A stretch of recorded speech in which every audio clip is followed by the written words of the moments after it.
Somebody shouldn't be married. Put your thinking caps on, Jess. This doesn't look anything like your wife. I have a friend who has a bad stuttering problem. Oh, yeah? By the time he told us his nana died, we were all singing Hey Jude.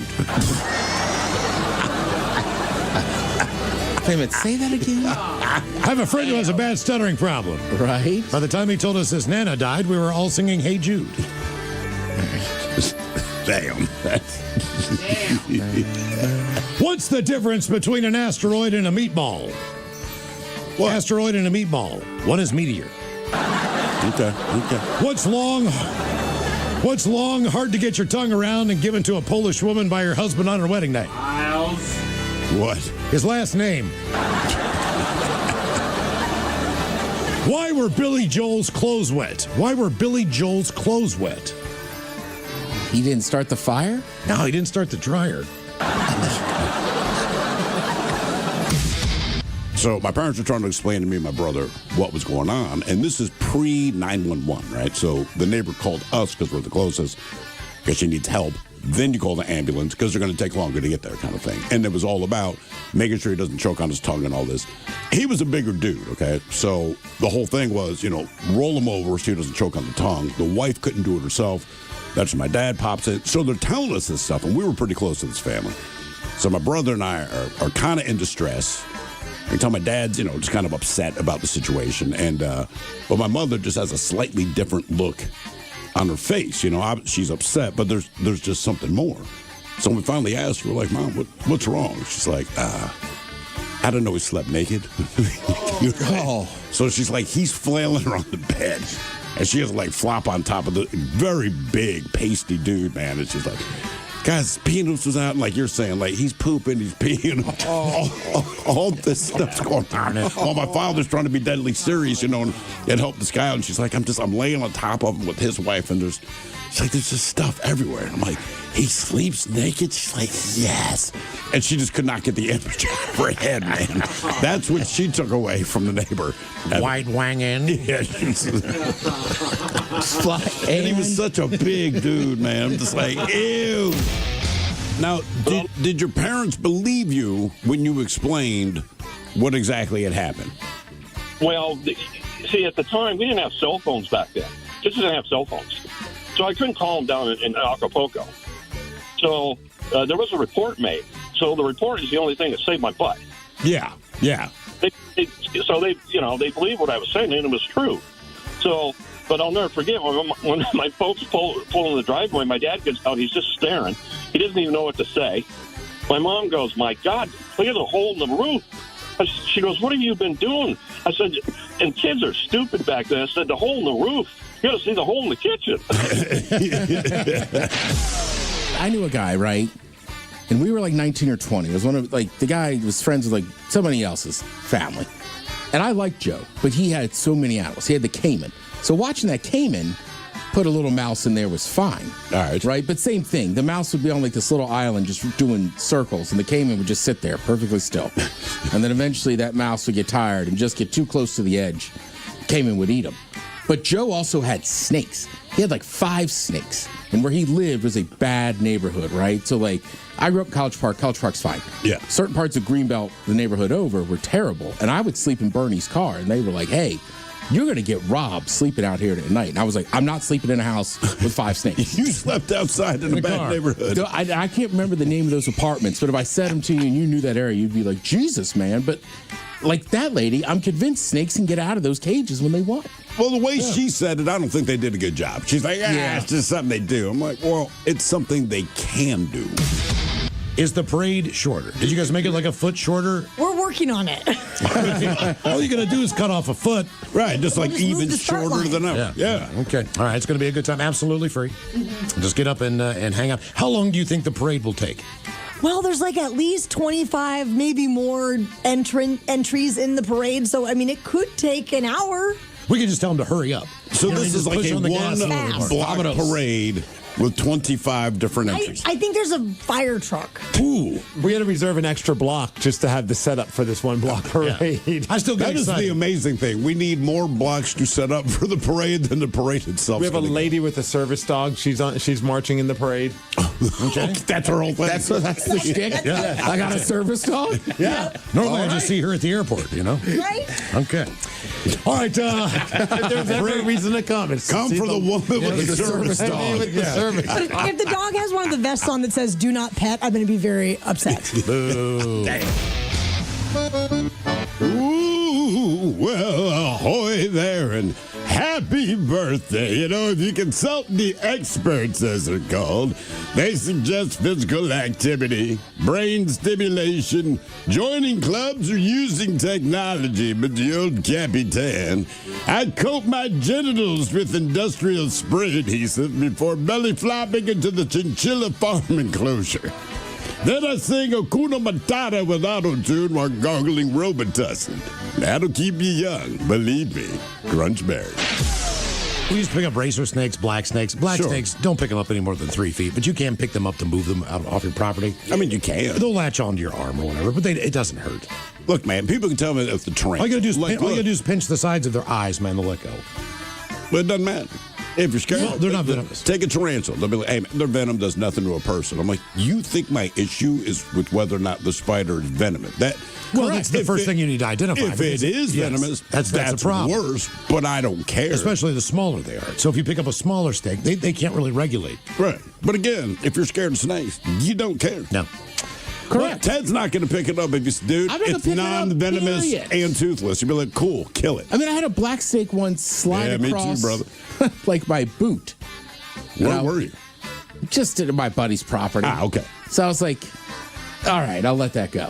You did let that go. Correct. That's huge. Yeah. But that's about it.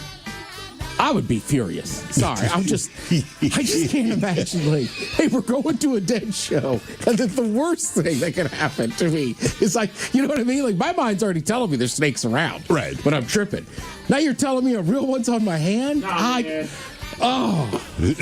Pissed. My dog could run away from home. It's not just something it does. Yeah, good point.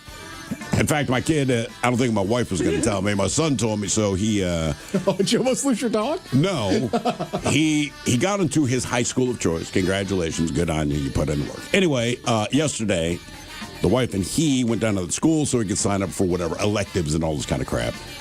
And he said, oh, man, we were gone for like 20 minutes, but when we came back, the front door was wide open. And I'm like, please continue. My wife has gotten quiet at this point. I'm like, oh, please continue. So I guess he had taken the dog out before they went down to the school. And as kids do, you know, you just kind of push the door and assume it latched. It did not latch, so they believe the wind had blown it open. But his point was when we walked, because they're immediately like, oh crap, not someone broke in, but like, Where's the dog? Where's the cat? dog? So the dog's just chilling on the couch, like, don't care. No F's to give. I'm like, all right, that's a good sign. Close the goddamn door next time you take the dog out, man. Sorry. And now, the men's room legacy continues.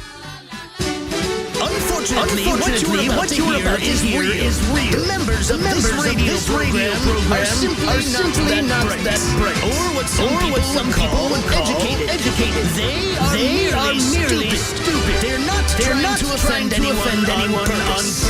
And all have played doctors on TV. You have been warned and are cordially invited to join the party. This is the men's room. Get it, man, and get with the countdown. Get with the countdown. Shake this square world and blast off for Kicksville. The trippers, the grasshoppers, the hip ones, all gathered in secrecy and flying high as a kite. This is the men's room with Miles and Thrill. You know what they say, shake your radio more than 3 times, and you're playing with it. You're listening to the men's room. And away we go. Welcome to the 21st Amendment season, episode number 4,488. Along with Steve the Thrill Hill, the Ted Smith, and Mike Hawk. And you, Hardeman's Room. On tap today, the return of Who Sucks Less. Brent Smith from Shinedown joining us at 4:30. Nice. We will play Profile This. Plus headlines, the Men's Room Shot of the Day, fun with listener emails, and everyone's favorite, TV Time with Dave. Click, clack. Drinking a jug. All right, here we go as we head to Disneyland where several stormtroopers and droids at Star Tours all get sick. Meanwhile, a drugstore employee is accused of getting heated and pulling a gun on a chick. A kickboxer in England does something that is completely nuts. A sheriff's deputy stops a drunk driver going the wrong way, which took some guts. And an air tag saves a newborn litter of kittens in Boston. That is all coming on today's very special episode of The Men's Room. And now, here's the question. Hola, bitches. Good day to you and yours. All right, as Miles alluded to, 7 Disneyland employees, they were taken to the hospital for dizziness and shortness of breath after complaining about an unknown odor backstage at Tomorrowland. Well, it turns out the fumes were from, quote, a chemical incident involving contractors. Now, what that chemical is, Disney ain't saying. Meanwhile, businesses at a Denver area shopping center, they're breaking their leases and leaving after dealing with a, quote, sewer smell for the past few years. Now, 2 of those businesses are a bakery and a Shake Shack, both of which point out that people feel less hungry when all they smell are turds. And who are we to argue that? Now, do you know what boiling blood smells like? I do not. But people in one Texas town, they compare the stank there to boiling blood. Again, not sure how they know. Maybe I don't want to. Now, the smell is not boiling blood. It's hydrogen sulfide from a local rendering plant. And in southern Florida, spring breakers, they're being warned that beaches along the Gulf of Mexico, they're going to smell like unwashed monkey ass. Because frankly, 9.5 million tons of rotting seaweed along the coastline. And in Pennsylvania, we've been provided a gentle reminder about why funeral homes should not give you a dead person's brain in a box. In this case, brain juices leaked out of the box and into a car, which smells like, well, brain. So all these stories, you put them together, stink a stink and stank a stank. And sometimes, man, it's not just the stink that bothers you. It's that question of where in the F is this stink coming from? And that's what today's question is all about. Brought to you by our friends at Advanced Hair Restoration. We want to know, what was the source of the stank? To be a part of the big show, call 206-803-ROCK. Like the Men's Room on Facebook, follow us on X and Instagram at Men's Room Live. Send your emails to the Men's Room at KISW.com, and now watch the show live on YouTube at KISW Rock.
I mean, even Barbara Streisand, who you love, Steve, she acted. I love her to death. But she also sang. They were singers before they were. She was a singer.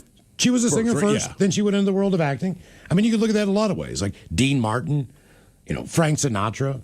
Those guys were singers first. Yeah. And they did Sammy Davis. Elvis. They did, yes, exactly, Elvis. Elvis was, in fact, a musician first. Yes. Then went on to act. We should reverse this list next time. So actors, what is it? singers that went on to act, right? Yeah, exactly. But today we do the opposite. We have 10 actors with a Billboard Top 100 hit, and that is coming up at 4:30. Today on the program, we're going to talk about stuff that's happened in your home there, your domicile, your apartment, places you have lived. Some places can be a little bit crazier than others, depending on your neighbors, depending on what's going on. This is kind of a weird one, though.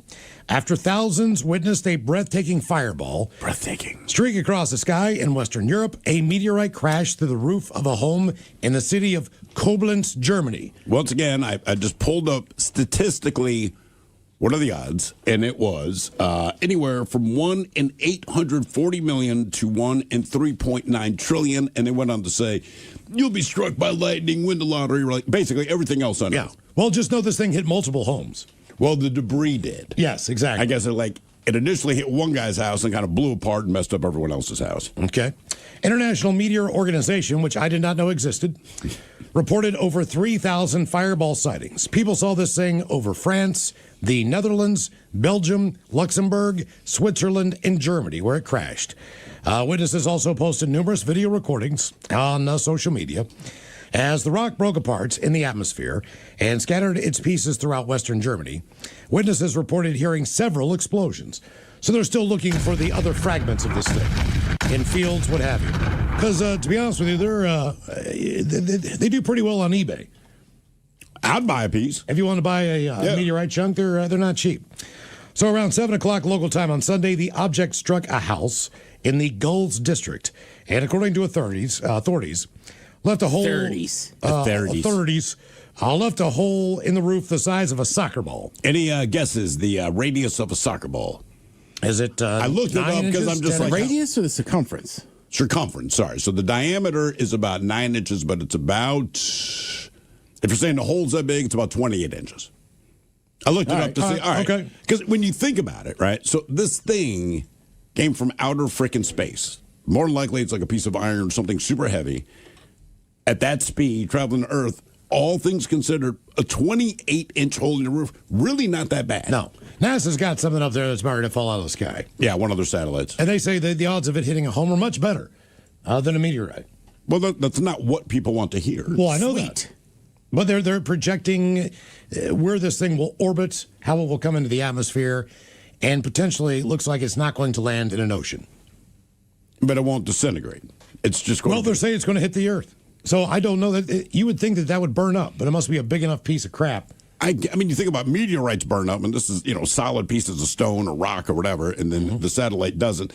You remember when Skylab came down? It was like late 70s, early 80s. Where'd that crash? Australia? I think it was Australia, but it's one of those things. I'm just wondering if NASA would do the same thing. So my brother and I were much younger, obviously, back in the day, but it's like 24 hours. They're watching Skylab because this former space station, it's going to crash to Earth. We're just not sure where. So at one point it was tracking where it kind of went over where we lived at the time in upstate New York. So my brother and I were hoping desperately it would crash in our backyard. Well, it didn't. I want to say it crashed in the Indian Ocean or something like that.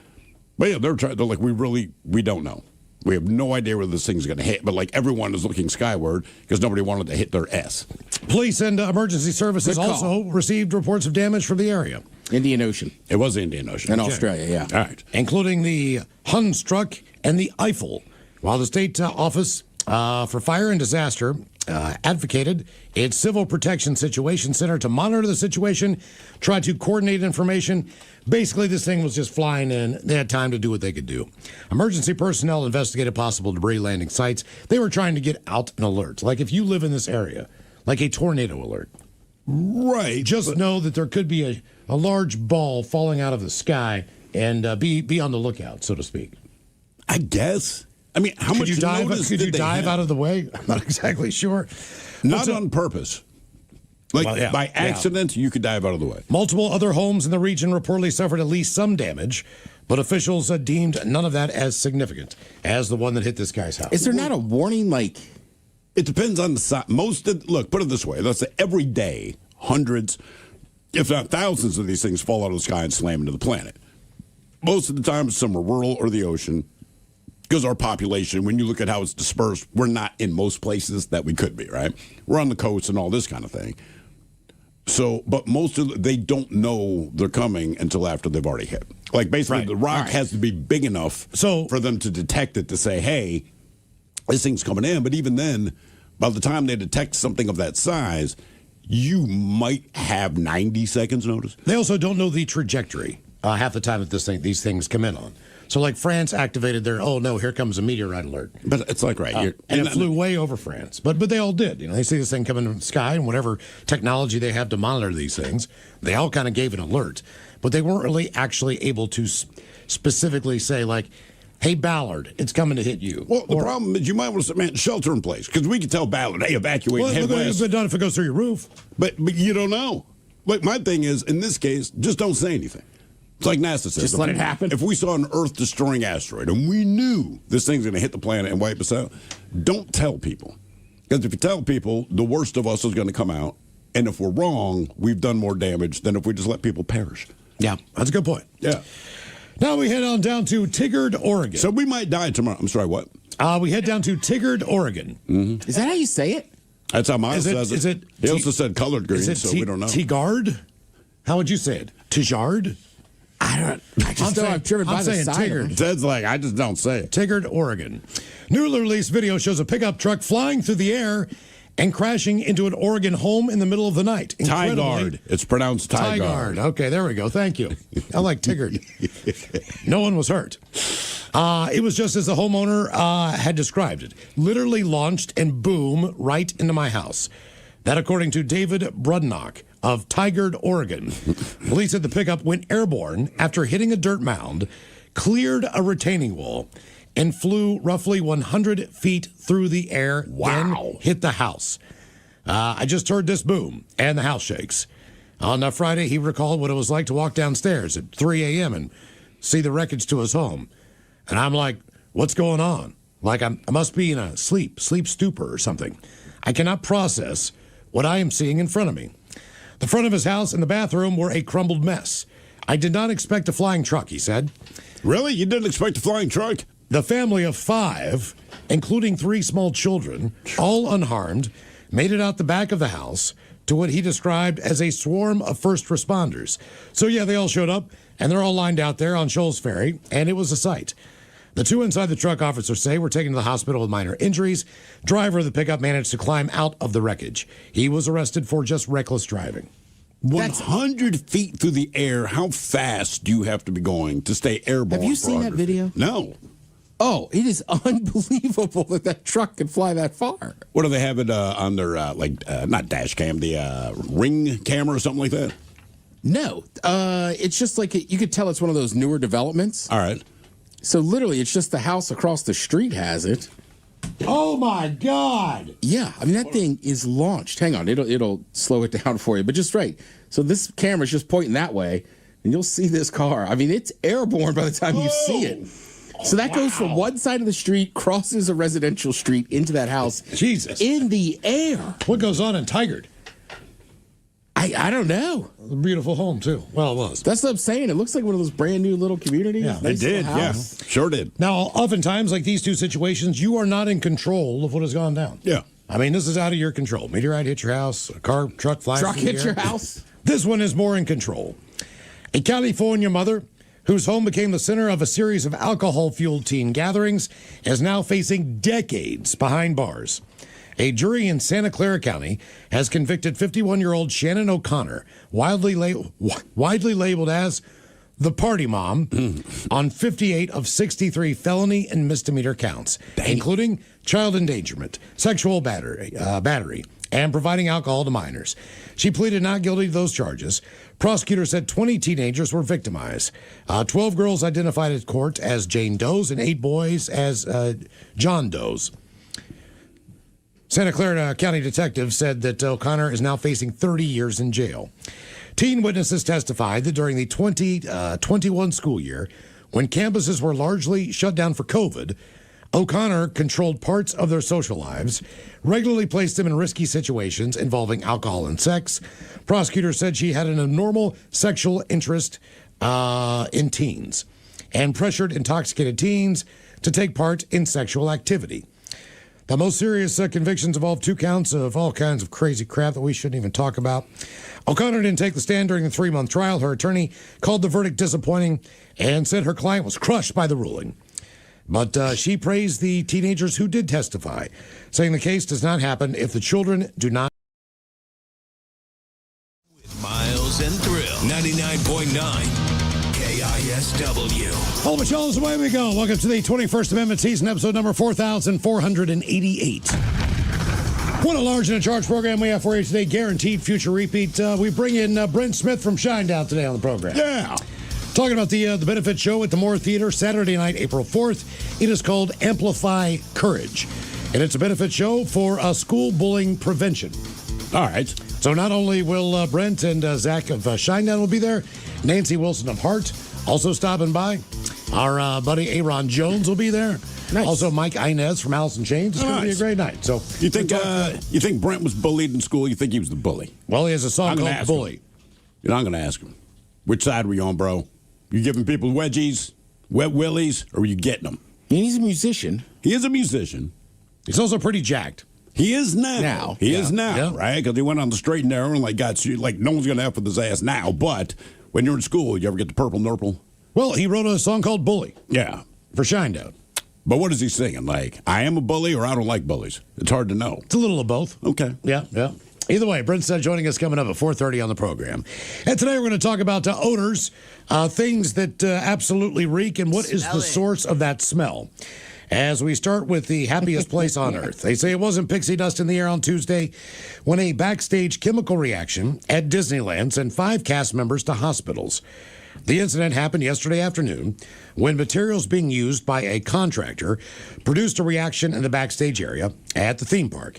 Now, according to the Anaheim Fire Department, they responded to a report of an unknown odor in the backstage area near the Star Tours attraction, which is the Star Wars area of... Oh, is that what it is? Yes. Star Tour? Okay. All right. I mean, that kind of adds up, doesn't it? It does now. When I first read it, I'm like, the Star Tour? What the hell is that? Now it makes so much sense. Has anybody been there yet? Not to that. No. I've been to that side of the park, but they didn't have the Star Wars thing open. But I would go back because I'm a Star Wars geek just to go and check it out. If I'm going to go there, that would be the only reason. Although you said check out what the Cars ride. Cars ride's fantastic. All right. The Soar ride. Soarin'? Is pretty cool, too. Have you ever been on that ride? I've done Wings Over Washington. I have not done the Soarin' ride at Disney. Same difference. They just have a different same theme thing. every time. Last time it was, I think, a flight around the world. Ooh, okay. The original one was just California. All right. And now they've expanded around the world. Speaking of odors, when you fly over the elephants in Africa on the Soar ride, they pump in the smell of elephant manure into the theater. Why? I get that they want to make it immersive, but I think if you took a vote, they'd be like, you could skip that. I, on firsthand knowledge, know that was spot on. Was it? That smell was spot on. So when you were on safari in Africa, I mean, honestly, God, when you smell elephant poop, you're like, this reminds me of Disney. Yes, it does. It's the soaring ride. It really is. It's crazy. The area was evacuated by first responders in hazmat suits. Get out of here. Probably not a good look. Nerds. Video from Skyfox captured authorities responding to the theme park. All you nerds need to leave. Right. Go to the regular park with the regular people. Yeah. Several cast members were treated on site by paramedics and released. 5 others who were dizzy. Yeah. You got to wonder, were they stormtroopers? Chewbacca down on the ground. Boba Fett, bent over, throwing up. Shortness of breath. They were taken to nearby hospitals for further evaluation. And their conditions were not immediately known. Why does that make it funny? What if you look over and Yoda's throwing up? Yoda's puking in a trash can. As this does smell like. Bad as the chicken. Out of an abundance of caution. Oh, it's Disney World. It's all Yoda puking. You can always tell his Yelp review. Yeah. Adjacent onstage areas were temporarily cleared of guests. Those areas were expected to hopefully reopen by today. Now, Disneyland did not specify what materials were involved or the nature of the reaction. I think they're making meth back there. Star Wars meth. Yeah. Also unclear how many employees were in the area at the time. But fire and emergency crews responded. The situation was contained to the backstage. No guests were reported to be injured. Okay. According to the park. So at least it was just the people working. And that's the follow-up. Because the first story that came out, they're like, we don't know what the smell is. Right? That's it. So at least the follow-up a couple hours later, they're like, yeah, it's a chemical thing, but they still won't tell you what it was. But there's a lot of smells that actually do make people sick. And it's happening more in the friendly skies than you think, believe it or not. Oh, yeah. As far as some kind of hidden odor that takes over the fuselage, and people got sick. Well, I feel like anytime you're just sitting on the tarmac, that's when, at least in my experience, that's when it's the worst. If they're like, hey, man, the flight's delayed, but they've kind of fired up the plane, like whatever that smell is, and it's universal to planes, but it can get real thick and real bad real quick. Yep. Planes are tough, too, because... Well, you can't open a window. You can't open a window, right? The air's getting recycled, and just... I'm trying to say this nicely, but like different people, maybe different cultures have different ideas of... What they might want to eat. Right, what they might want to bathe. Right. Sure, yeah. Well, a routine flight home from a conference has turned into a $40 million lawsuit against Boeing, with a professor claiming toxic fumes on a Delta 737 left him with brain and lung damage. Jonathan Harris, then a 44-year-old lecturer at Loyola Law School, says a dirty sock-type odor filled the cabin after his flight from Atlanta landed in August of 2024. Wonder what his feet smell like that he compared the smell to a dirty sock. Then intensified as passengers waited about 45 minutes on the tarmac for a gate. Mm-hmm. He and others reportedly complained of breathing difficulties. He said he eventually vomited into the bag and later developed balance problems, tremors, memory issues, and other cognitive symptoms that still persist. So the suit was filed in Virginia, where Boeing is headquartered. Case is described by Harris's attorney as the first in which a passenger from a commercial flight, rather than flight crew, is the lead plaintiff in such a suit against a plane manufacturer.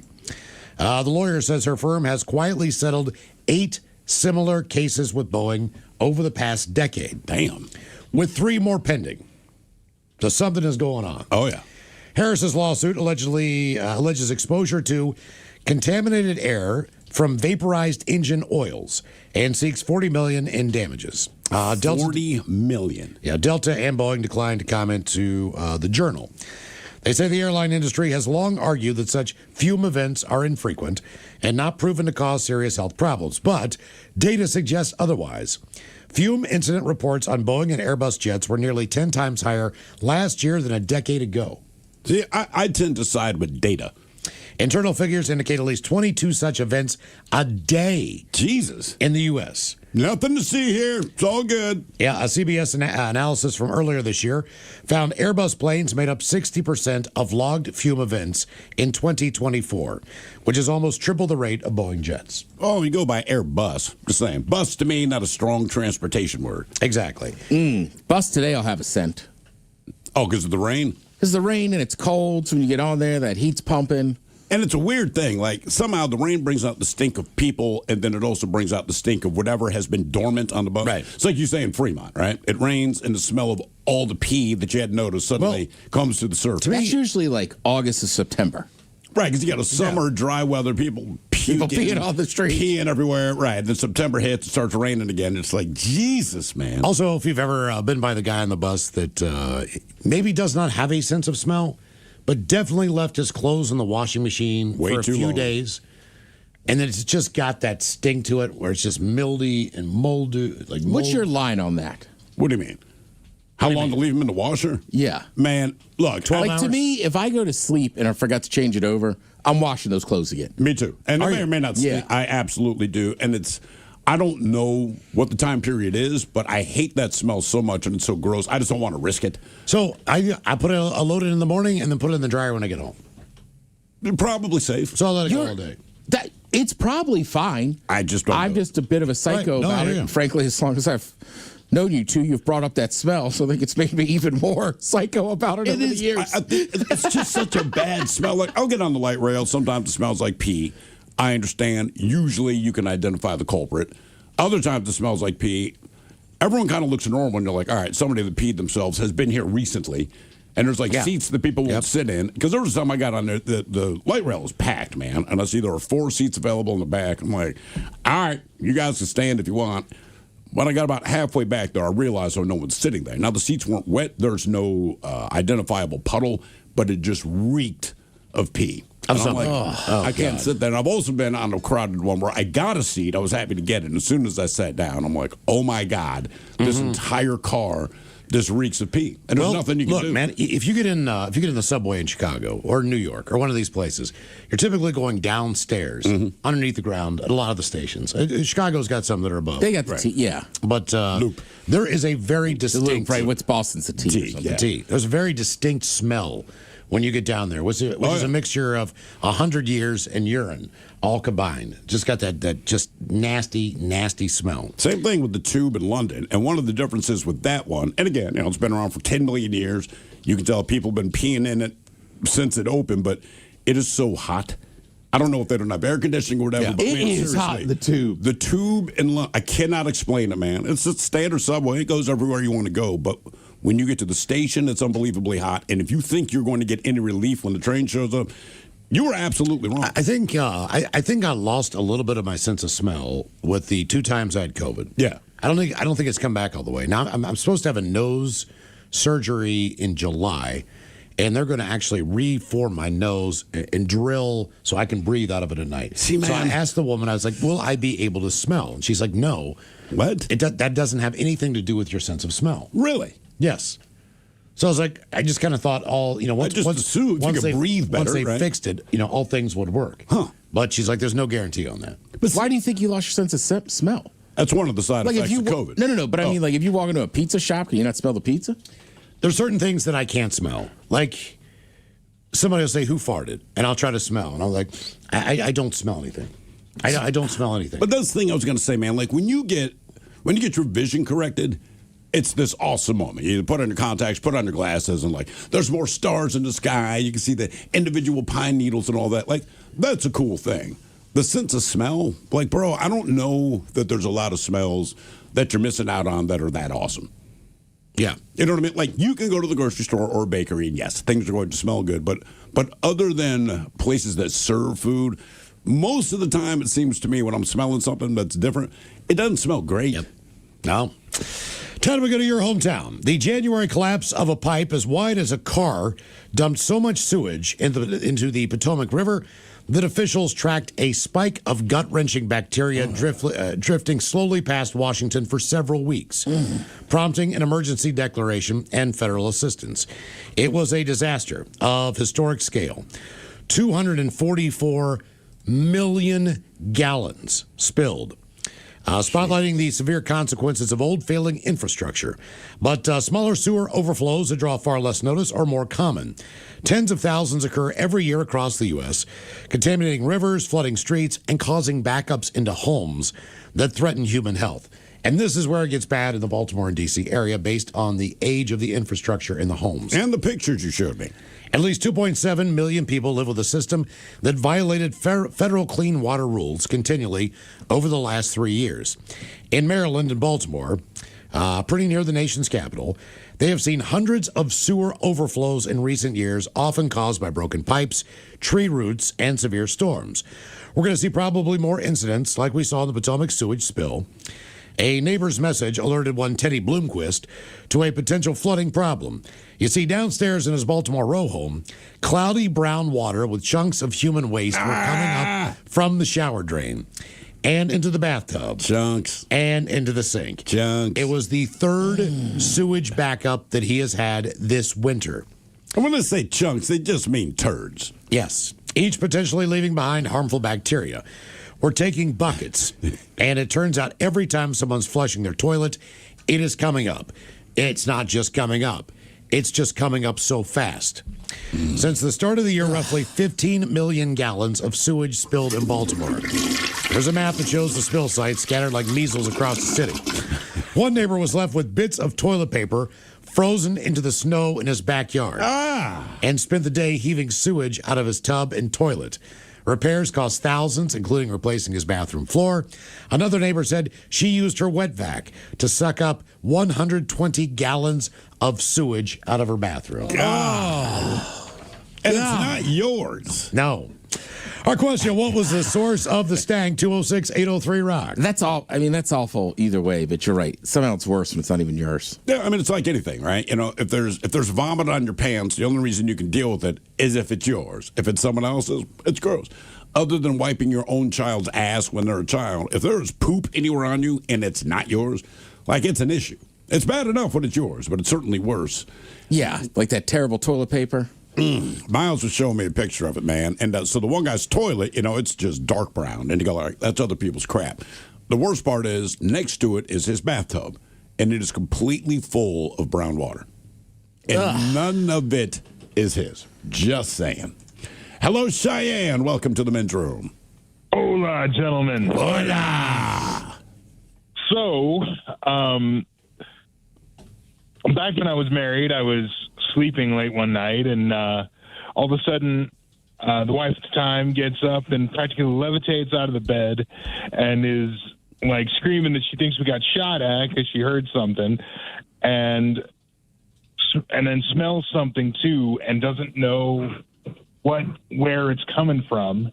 And so then all the next morning she's going, what was that? I can't believe that. And then finally I just had to go, okay, I farted. But she thought your fart was a gunshot? Yes.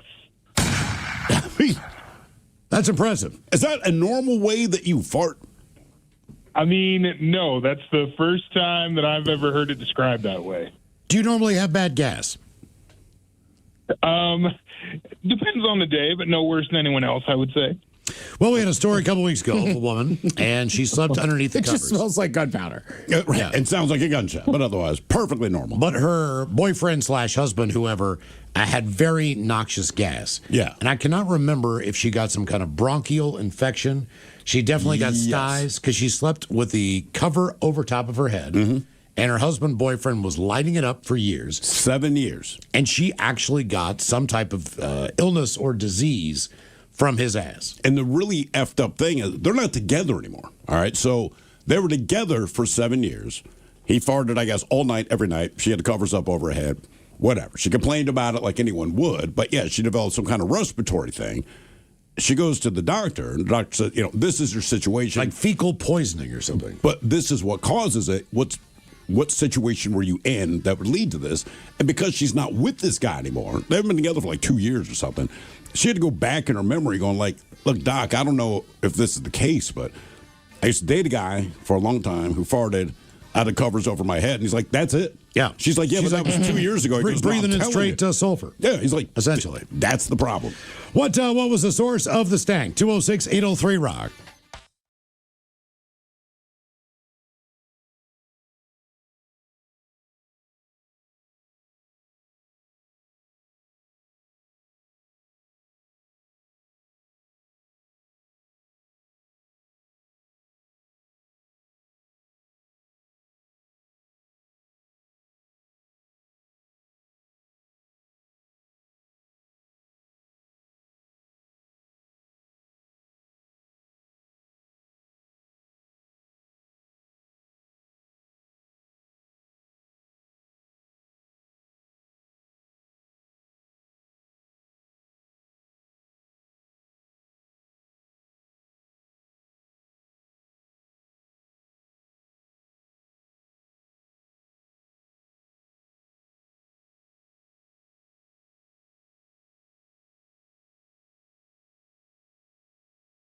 It's right. You're a senior. Maybe it's some special occasion.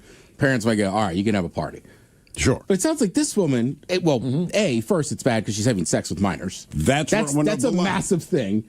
And then two, you hear that? That does matter. Right. And then two, it seems like she just was throwing parties every weekend for these kids. Well, one, you're throwing them every weekend, and two, the sex is what goes sideways, right? I mean, just growing up, there was at least one mom or dad or couple that just said, look, man, we know what you guys are up to, right? We're not stupid. We did the same thing you did. You're 18 years old, blah, blah, blah. If you're going to do that, you will do it in the safety of our basement, right? Everyone turns in their keys, and it's just a spend the night kind of deal. And is that illegal? It sure is. But the one thing they did not do was say, and let's have sex, right? It was completely, and they didn't even join us. They were just upstairs to make sure that things didn't get out of hand. Right? And I understand that. And my wife has said, I would be that person. I said, me too. If it's one of those deals where you know what they're going to get into, but if they're just going to drink beer and pass out after 45 minutes, like, do it here, do it in the safety. But the sex is what puts it over the edge. And the other thing is, you don't throw the party. I'm not inviting you to Right. my home. One of my kids has invited you to this party. I'm just sanctioning the thing. I'm not throwing it out there. My buddy Brian, his neighbor across the street, Amy, she and her best friend and myself, we would get together. We would watch movies all Saturday night. Sure. Crash out on the floor in sleeping bags. Yeah. Wake the hell up. It was not a big deal. There was no sex involved. There was none of that involved. That is the difference. We're just four Right, friends. that's the massive difference. Watching movies, ordering pizza, staying up till 3 o'clock in the morning, giggling, and That's what you're calling supposed to friends. do. I mean, look, man, It if was it's just me, honestly very innocent for being in high school or junior high. I would rather have 20 kids in my house in high school that I know they've had beer and they're all passed out in my basement than one person come over and have sex with one of my kids. Yeah. Like, to me, the sex thing is what blows my mind. I'm like, kids are going to sneak out and get booze. Kids might sneak out and have sex. You ain't going to do it in my house if I'm home and I'm aware of it. Right. Right? Right, because even like we're talking about, like I had another buddy, and like his parents were the same way, right? It was like, all right, you four just stay in the basement, nobody's leaving. But if even one of his parents came down and drank a beer with us, it would be like, It's weird. What are we doing? We don't Exactly. want you here. That's the other thing, man. I don't want you there. Yeah. My first apartment, it was beside a warehouse, beside a bakery. And at one point in time, I think it was me or my roommate, I can't remember who, got some weed, but we had a pop ceiling, like a tile ceiling in the top. So either me or Matt hid weed up there. I cannot remember who it was. But when we popped the... That means it was you. I can't remember. Whoever popped the tile looks up there. The entire underneath side of the roof was completely charred. Now, this place did smell somewhat of smoke. Right. But back then you couldn't just look up fires and, you'd have to go to a library and, whatever that stuff. Microfiche. Yeah, you'd have to do that with old newspapers. But my stepfather is an attorney in town, still is, and he was able to go and check the records on the property. All right. So he did that. And so I said, that whole inside of that place is just absolutely charred. How do you know that, Miles? No reason. Because we got up into the in the ceiling. We told him, and we didn't tell him what we were hiding. Exactly. But that apartment building had been the site of a fire, and like 4 or 5 college students had either passed on smoke inhalation. It was bad. I can't remember, but people did pass on. So I go back. He tells me this, and I'm like, "Hey, Matt, guess what, man?" I was like, "We're in a death house." Like, no kidding. Like there was a brand new fire chute ladder thing on the back of the unit. I'm sure that was mandated. It was mandated After the kids died. because this is an old building. And in the back, you had a legitimately newer fire escape because that's what we would climb down to steal the donuts and the pepperoni rolls off the back loading deck. It was brand new. So this had not been that long ago that this happened. So that was one of the weird things, just being in there. Because, if you heard a noise or if you heard something weird, like a sound or whatever. That death basement I lived in, there would have been 2 separate fires in that row house. You still had charred beams. They had replaced... put other beams up there, but you could still see the charts. There had been 2 separate fires. 2 people had died. And 2 people died in separate fires. I hate And both fires had to be started in the basement. Correct. Somebody smoking or whatever. Right. But I was convinced that basement was haunted. I hated lit. That's kind of what we thought. But it was. I paid those guys like $150 a month. What are you gonna say? The first house my parents bought in Baltimore, $125. No one died in a fire, and it's a big old row home. And the house at the time was just over 100 years old. And it turns out they bought the house from the kids of the guy that had lived there for 93 years. So he was born and raised there. Then after his parents died, he just stayed, right? So dude died at the age of 93. I found out maybe a year after we lived there that he died in the house, and the room that he died in was my bedroom. I had not known that. And just like you're saying, after that, anytime I heard anything, I'm like... Is this effing house? This is weird. Because this guy, I don't want to know that stuff. Dude, and my buddies, those guys knew. So there'd be times I'd come home from work at weird hours and somebody would be hiding in that room. And it would scare the crap out of me. What is the craziest thing that has happened to or at your home? 206-803-ROCK.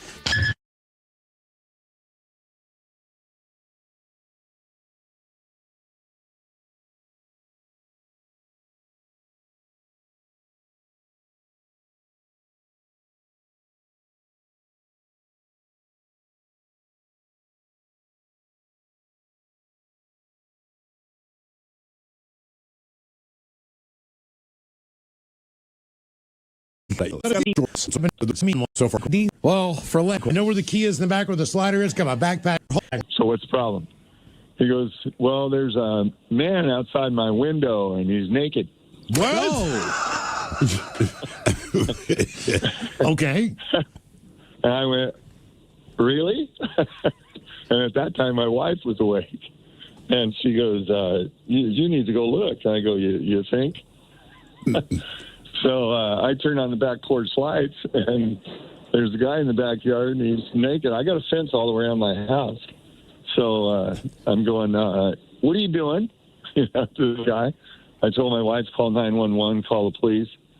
And I said, what are you doing? He didn't say nothing. He proceeded to walk across the yard. I told my son, don't go outside, don't open any doors, don't do anything. Just stay here. And this time now he's got a tension on him. And he starts going next door to the house next door. He jumped the fence, but he's still naked, obviously. What kind of fence do you have? Just because in my mind, I'm trying to think, what's the safest fence for me to climb over naked? Well, it was a cedar wood fence at that time. Now I have chain link. Okay. And it's a lot taller. So I think I got chain link because of that. So then he went over to my neighbor's, and my neighbor's house, he has real little kids, and he went and got his shotgun out and turned on the lights and said, what the heck? 911 did that stuff. By that time, all our back porch lights are on. Everybody's got their lights on. I got big spotlights that shine in the backyard. And we're going, what are you doing? And he's not talking to anybody. And he's just walking through the yard naked. He had no clothes on, nothing, just swinging in the wind. And everybody's going, oh, my God. And then he made the mistake. Uh-oh. You still there? Made the mistake of jumping over the next neighbor's yard. And the next neighbor has like 4 or 5 big breed dogs. And he bit into him. Oh, they bit him? Real quick. Oh, yeah, they bit him. They bit him a lot. How bad? He kept going? He kept going. And they chased to the fence, and there was something scaling over the back fence. And by that time, then the police showed up. And he said he just went over the back fence that way. And then the police came along and caught him on the other street. And I guess he was released from a funny farm or something. Oh. Did they not release him with clothes? I don't know. I think they released him and he took his clothes off. But he didn't, other than being naked in your yard and being mauled by dogs and continuing on, he didn't do anything else. He's just walking. No, he was just standing out people's windows, staring in their windows, standing there naked. I'm just glad my son's window was locked. Yeah. I don't know what could have happened if he would have come through the screen. Did that traumatize him for a while, your son? Oh, yeah, he slept upstairs for quite a while. Yeah, I don't blame him. You're 9 years old. Downstairs anymore. I'm 57. I would too. Yeah. I'm switching where I sleep, man. That is very uncomfortable. We moved him upstairs and put him in the computer room and moved the computer room downstairs to his old room. And then put him upstairs and changed his bed and did all that stuff and moved it upstairs. And then we had to worry about my daughter because my daughter in the other room downstairs. So then she said, well, I don't want to sleep upstairs. So for a while, she slept upstairs in the living room by the fireplace. You should have told her, look, man, we're not playing favorites. It's just about which one of you saw the naked man in the yard first. How close were you to this mental facility? Thank you. I don't think there's any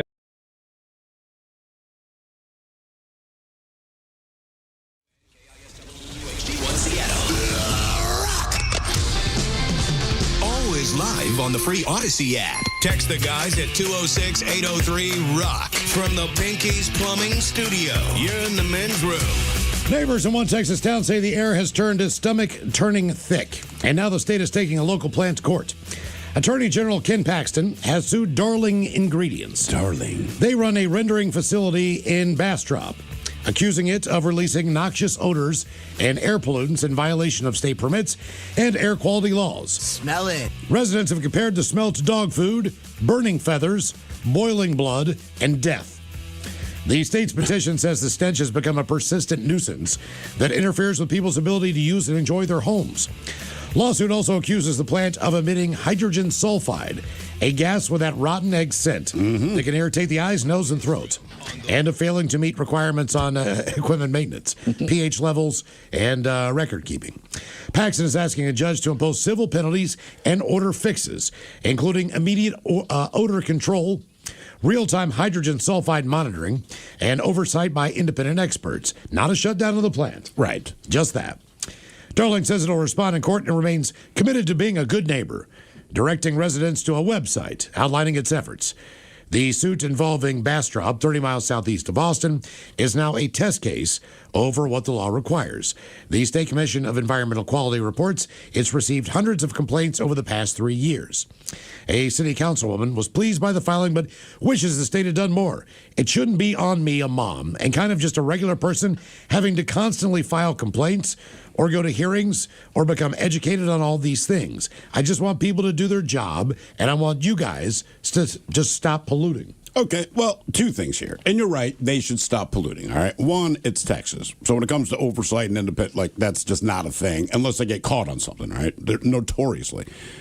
Also, understand this community that's bitching about it, this is a new community.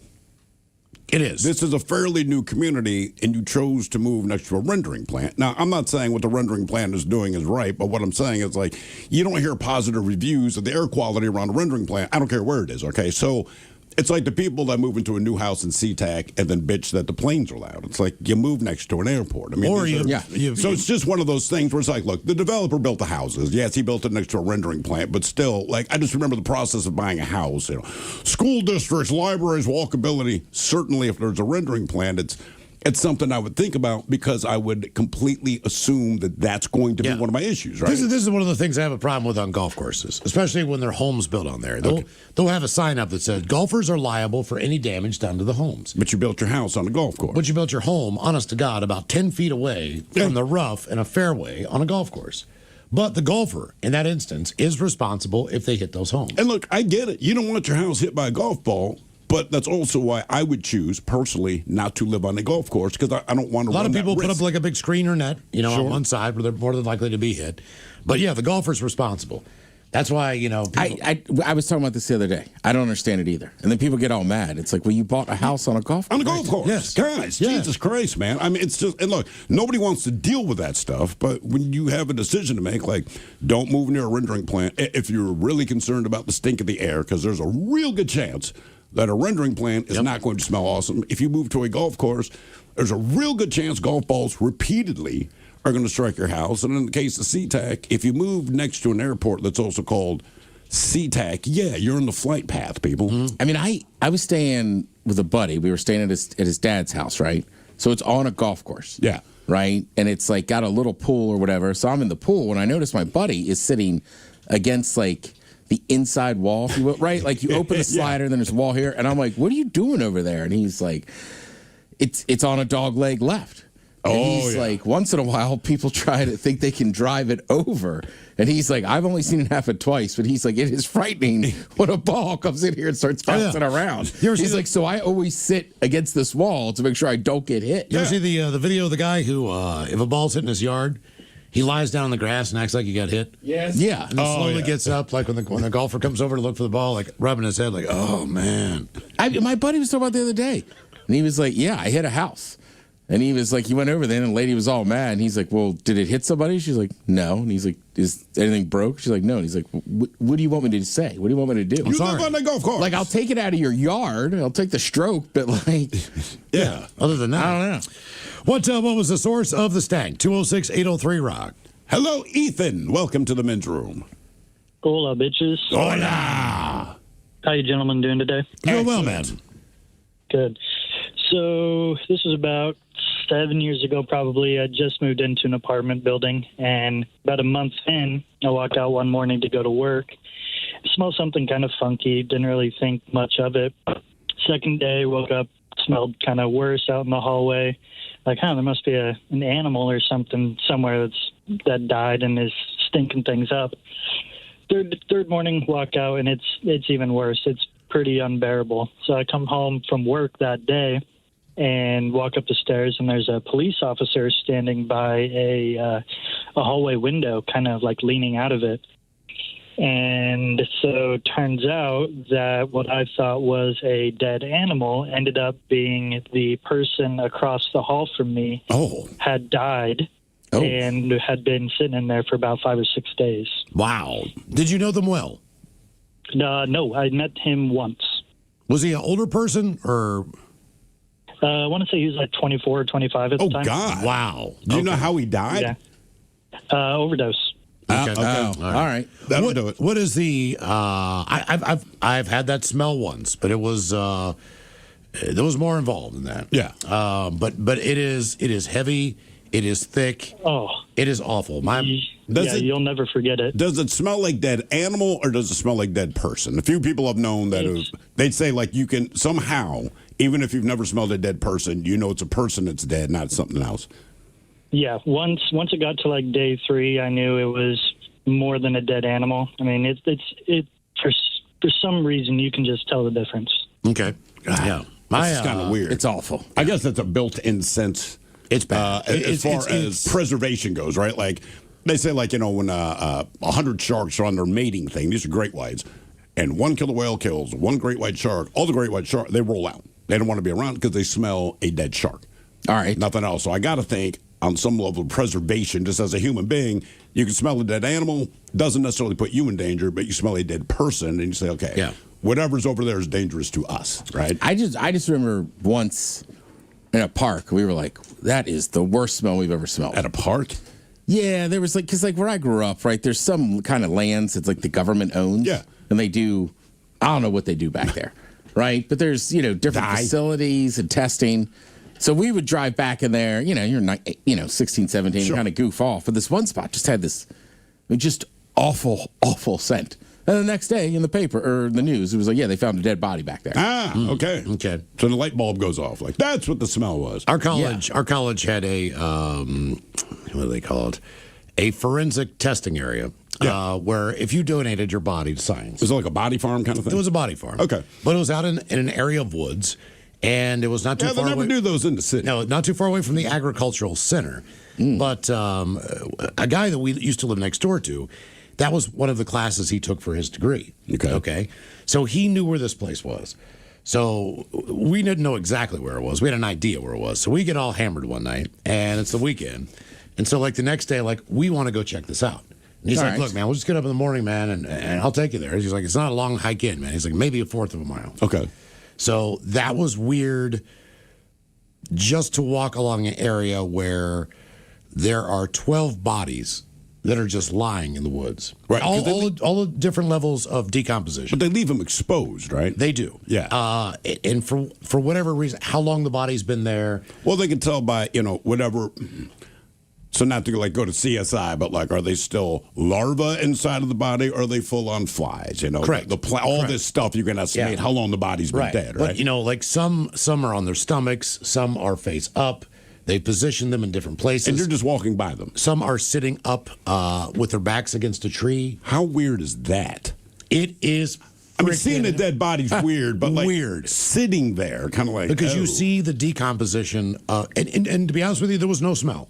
Really? There was no smell. I did not smell anything. The bodies have been out there for a while, but they're still. I mean, they're still decomposing. But you still have a face. You still have hair. You still have all these things, and some had clothes on, some did not.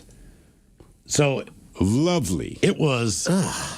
Like, I was there for maybe 15 minutes. And I was like, is this all of them? And he's like, yeah. And I'm like, all right, let's get out of here. You don't want to be around it anymore? No. That's pretty creepy. No. Look, these are all people that died. They passed on however they did. But they did. They donated their body for this study. For this study. How long before the human body stops stinking, right? So you die and, as you decompose, everyone smells it. You know something is dead, or an animal, person, whatever.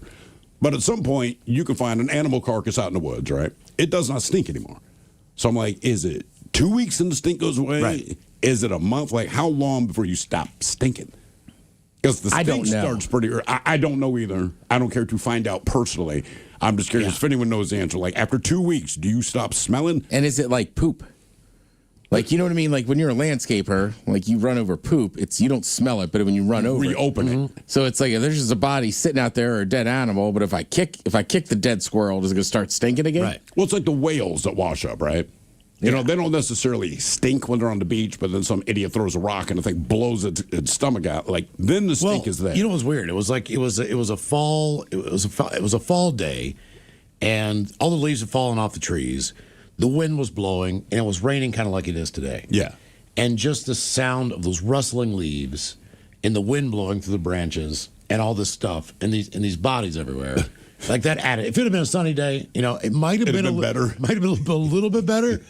But the fact that it was just everything was just adding to the creepiness. Sure. Yeah, and that time of year, I mean, that's how horror movies start. Well, I know. It's always in the fall, right? Well, yeah. But it is scarier. Like, I don't know how to explain it. October nights to me seem darker sometimes than other nights. What would be the best, of the 4 seasons, what would be the best season for you personally to discover a forest full of dead bodies? I can't even do winter, man, because like if there's snow, then I immediately go to The Shining, right? And that's not like the best vibe I get. You're right. The fall just lends itself to that. Well, the dude who was sitting up, all right? Maybe summer. The dude who was sitting up, he was the latest body to be dropped off there. Could you tell by looking at him? His eyes were open and pointed straight at the trail. So when you looked over at this guy, Are you serious? It was like just this dude sitting there looking at you. Because he really hadn't started to decompose yet. Oh. He was new. He was fresh. He was new to the farm, so to speak. They call him Proby. I mean, it was just, I don't know, man. It was just like, it was funny. We thought it would be a good idea. Why? We got to see this. Sure. Because he was explaining it. It was very interesting, you know? Like it is. I think he went in to become a detective or whatever he was doing. I hope so. So I work at Whole Foods now. But, I would think if you did that, yeah. But he's like, do you want to see it? And we're all like, yeah. Yeah, and we all left like, God, that was the dumbest idea ever. So you would not do it now. Someone said, look, it's a body farm. Someone asked, I told somebody about this. You know, obviously, you're going to say, like, you're not going to believe it's out in the woods out there. And they're like, you got to take me and see this. I'm like, I'm not going there. You do not want to see this. I'm not telling you where it is. I know exactly where it is, but I am not going back there. I am not going back there. I'm not even going to get close to that area. I can't believe there's a farm for the agriculture school where they're growing crops, you know, probably like 100 yards from the site. Oh, sure. I'm just like, this is sick. What was the source of the stank? 206-803. I've never heard of that. Really? There's like a big major one in Texas, I think just it like is. the body's just sitting outside. Well, yeah. I mean, I get for science, you got to learn how That's stuff. exactly why. And it's mostly all for the forensic people, you know, show up on a scene and they can estimate how long this person's been dead based on the decomp, things growing around them, et cetera, et cetera. Okay, see, right? This is what you get. It's basically you get, depending on... Oh, God. Oh, those are animals. So, yeah, but most of these things, like... that's what you look... Human? That's a human. That's the kind of thing you're looking at. And it's just... I don't know. It'll wig you out. Yeah. I mean, everything I've seen on TV, the only way to tell how long a body's been there, you got to have a bad marriage, a drinking problem, a cup of coffee. You show up to the scene and you go, this body's been here for 3 days. You see how they lay them just down everywhere. Jesus Christ, man, that's frightening. I know. That's why I said, no, I'm not going back, man. I can't believe you went, period. It seemed like a good idea when you're drunk. I've seen Stand By Me. I've seen Boys in the Hood. Somebody says, you want to see a dead body? No. But it's not a dead body. I mean, like, hey, man, this is the college-run body farm, right? This is for science. I don't know. A dead body's a dead body. Look, I can't lie to you. I would still have to go. I don't know. My morbid curiosity says I got to go. And I'm pretty sure I'd end up like Miles. Like, I should not have done that. But just the idea. I don't know. I think I'm good. You sure? It looks like a body wrapped in plastic. It does, except it's not that. It's just it's just a dead body. Yeah. Okay. Hello, Brian. Welcome to the men's room. Yes, hello. Hola. Hola. You guys rock. Hey, I'm a former swimmer with the volunteer Swiftwater King County Search and Rescue. Oh. Worked in the rivers for a lot of years back in the early 90s up into the early 2000s. And then I went to 4x4 rescue because of all that stuff we had to deal with in the rivers. An answer to the question that was asked earlier, how long does the stink stick around? I'm asking for a friend. Nothing to do with my basement. Yeah. Right. Okay, well, let's just say for your average animal carcass on the side of the highway, in the river, in the mountains, whatever, as long as it's exposed to oxygen, there's going to be flies or larvae that will consume all of the meat mass that's on the skeleton. You guys following me? Yeah. Okay, once it gets exposed to oxygen, it'll still stink, even if it's been in the water for 6 or 8 months. If there's any meat left on the bones, I don't mean to gross you guys out, but it will stink once it gets exposed to oxygen, and then the flies will find it. So you're telling me... So as long as there's flesh, it still stinks? Oh, absolutely. Absolutely. So if there's something to eat, the body's going to smell. Absolutely. And you're saying you pulled a body out of a body of water that's been there, what you said, like 6 to 8 weeks, and when you pull it out, it just starts stinking? It don't smell the second you pull it out, but when it's in your backpack and your volunteer team partner has the other half of it in an area that can't be investigated because there's no access, you have to backpack it out to an area that could be evac with a helicopter or 4x4s or other people that are willing to backpack it out. But you still have to secure the scene where you found it. But it's usually in an area where you ain't going to find it. What's the farthest you've had to backpack a body or body parts out? About 3 miles. Jesus Christ, man. Yeah. In pieces? Yes. In the Green River watershed, you got crawdads and everything that you're fighting crawling out of the orifices and everything else. Yeah. Do you think any of that could have been the Green River killer? Or were these all accidental drownings from kayaking? Well, there's a couple incidents that were accidental, but yes, Green River Task Force. Wow. What's the most difficult body? So it's one thing to go down, you discover this body. Have you ever had to kind of, I don't know, work one out because it was tangled up in rocks or branches or stuff like that?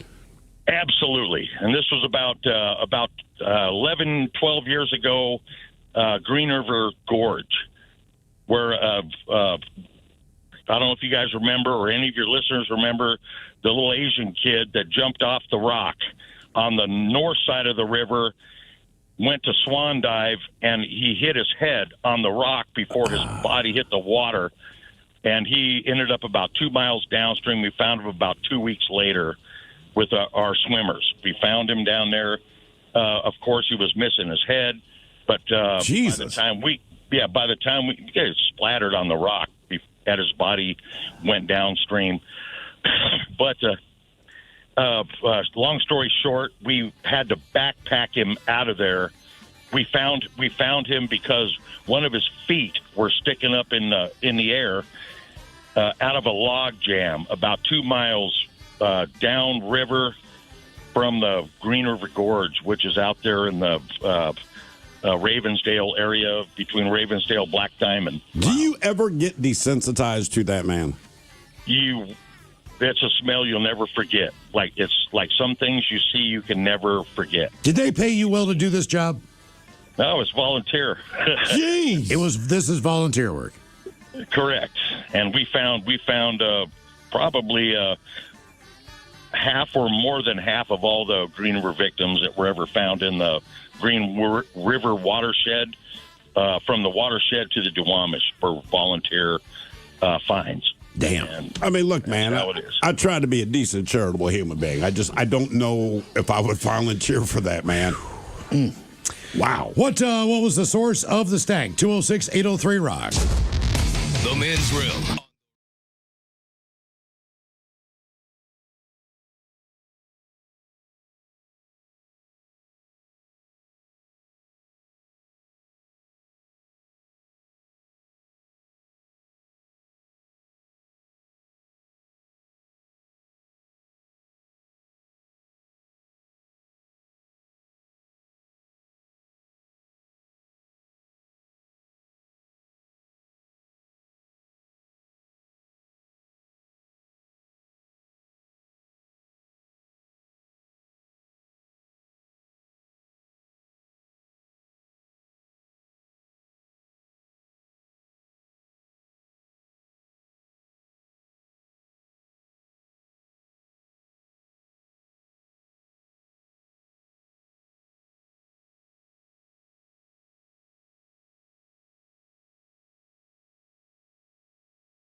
Hello. Hola. Hola.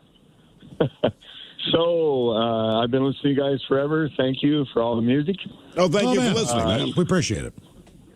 And what happened at my home was one night about 11:30 at night. At that time, he was about 9-year-old son came up. I'm a pretty light sleeper. He came up and said, "Hey, Dad." And I didn't wake up yet, and he kind of slapped me in the face. I woke up and said, "What do you need? What's bothering you?" He goes, "Well, can I sleep with you and Mom?" And I go, "You're a little bit big to sleep with me and Mom, and you kick. So it doesn't feel good. So what's the problem?" He goes, "Well, there's a man outside my window, and he's naked." What? Okay. And I went, "Really?" And at that time, my wife was awake. And she goes, you need to go look. And I go, you think? So I turn on the back porch lights, and there's a guy in the backyard, and he's naked. I got a fence all around my house. So I'm going, "What are you doing?" To this guy. I told my wife, call 911, call the police. And I said, "What are you doing?" He didn't say nothing. He proceeded to walk across the yard. I told my son, "Don't go outside. Don't open any doors. Don't do anything. Just stay here." And this time now he's got a tension on him. And he starts going next door to the house next door. He jumped the fence, but he's still naked, obviously. What kind of fence do you have? Just because in my mind, I'm trying to think, what's the safest fence for me to climb over naked?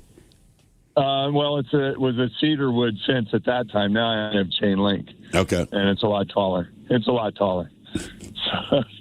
So I think I got chain link because of that. So then he went over to my neighbor's, and my neighbor's house, he has real little kids, and he went and got his shotgun out and turned on the lights and said, "What the heck?" 911 did that stuff. By that time, all our back porch lights are on. Everybody's got their lights on. I got big spotlights that shine in the backyard. And we're going, "What are you doing?" And he's not talking to anybody. And he's just walking through the yard naked. He had no clothes on, nothing, just swinging in the wind. And everybody's going, "Oh, my God." And then he made the mistake. Uh-oh. Wait. You still there? Made the mistake of jumping over the next neighbor's yard. And the next neighbor has like 4 or 5 big breed dogs. And he bit into him. Oh, they bit him? Real quick. Oh, yeah, they bit him. They bit him a lot. How bad? He kept going? He kept going.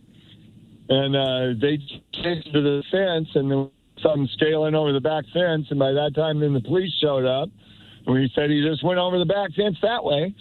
And then the police came along and caught him on the other street. And I guess he was released from a funny farm or something. Oh. Did they not release him with clothes? I don't know. I think they released him and he took his clothes off. But he didn't, like, other than being naked in your yard and being mauled by dogs and continuing on, like, he didn't do anything else. He's just walking. No, he was just standing out people's windows, staring in their windows, standing there naked. I'm just glad my son's window was locked.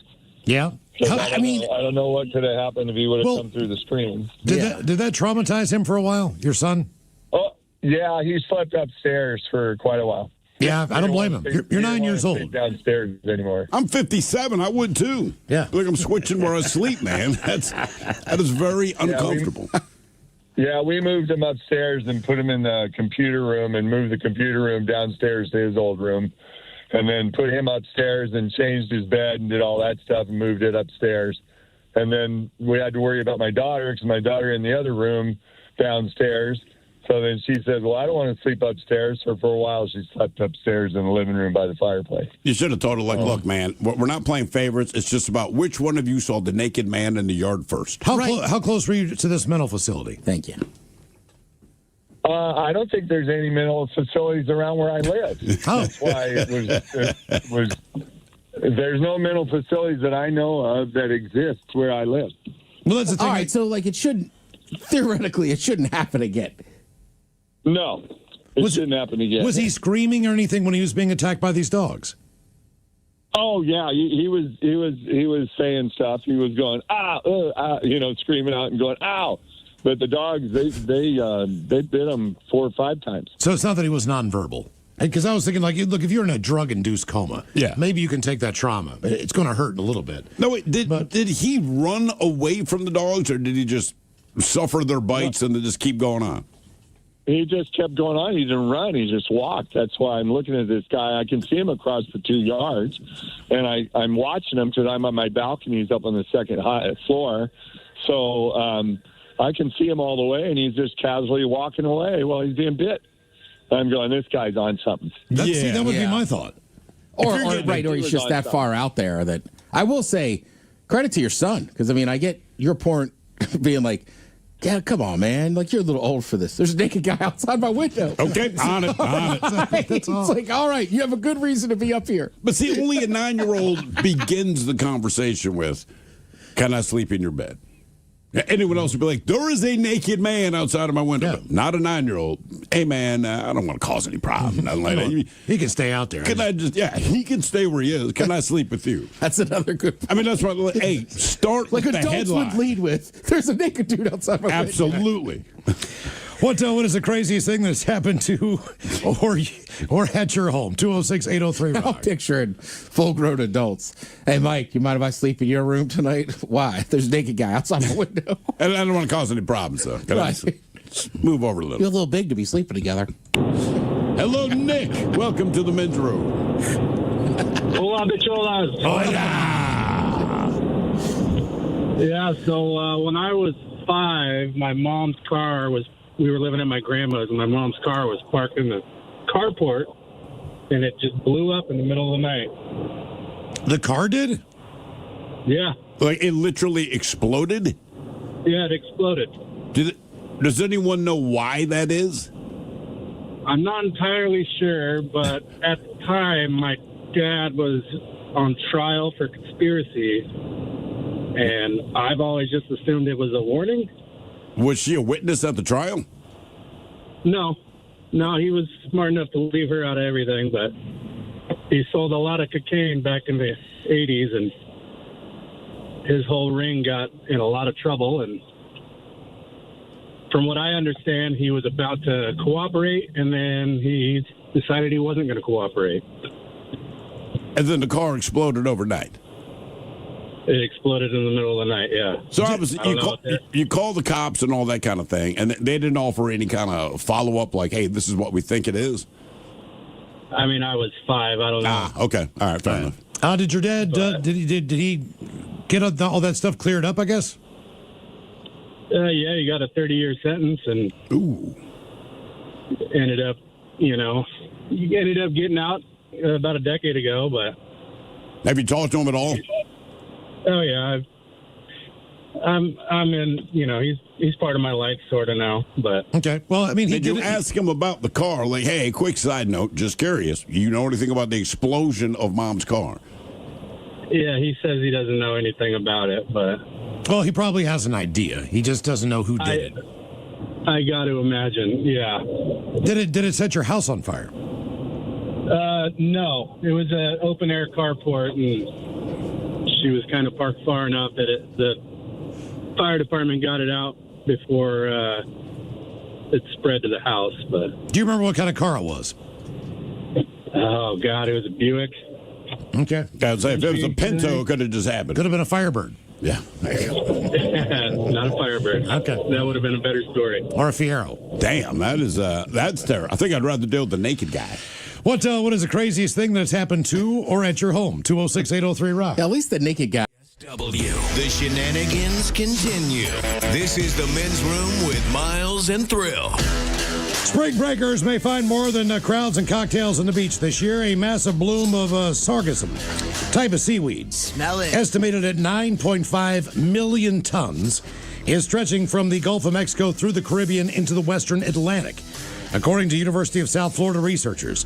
Now, after steady growth since November and record levels in several regions, scientists say that 2026 is very likely another year of this crap.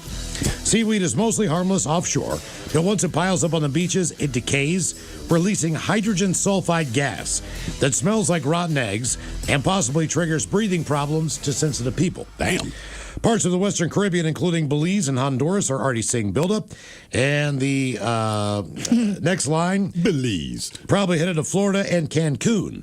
The border report notes that Mexico's Navy is helping collect and remove the mats of this crap, while Florida health officials advise just avoiding contact. They say not to swim near the seaweed, wear gloves if you touch it, close the windows near the shore to cut down on the odors and potential respiratory irritation. And I'm sure spring breakers are going to take all of that advice because they are notoriously responsible. Our question, what was the source of the stank? 206-803-ROCK. Hello, Mark. Welcome to the men's room.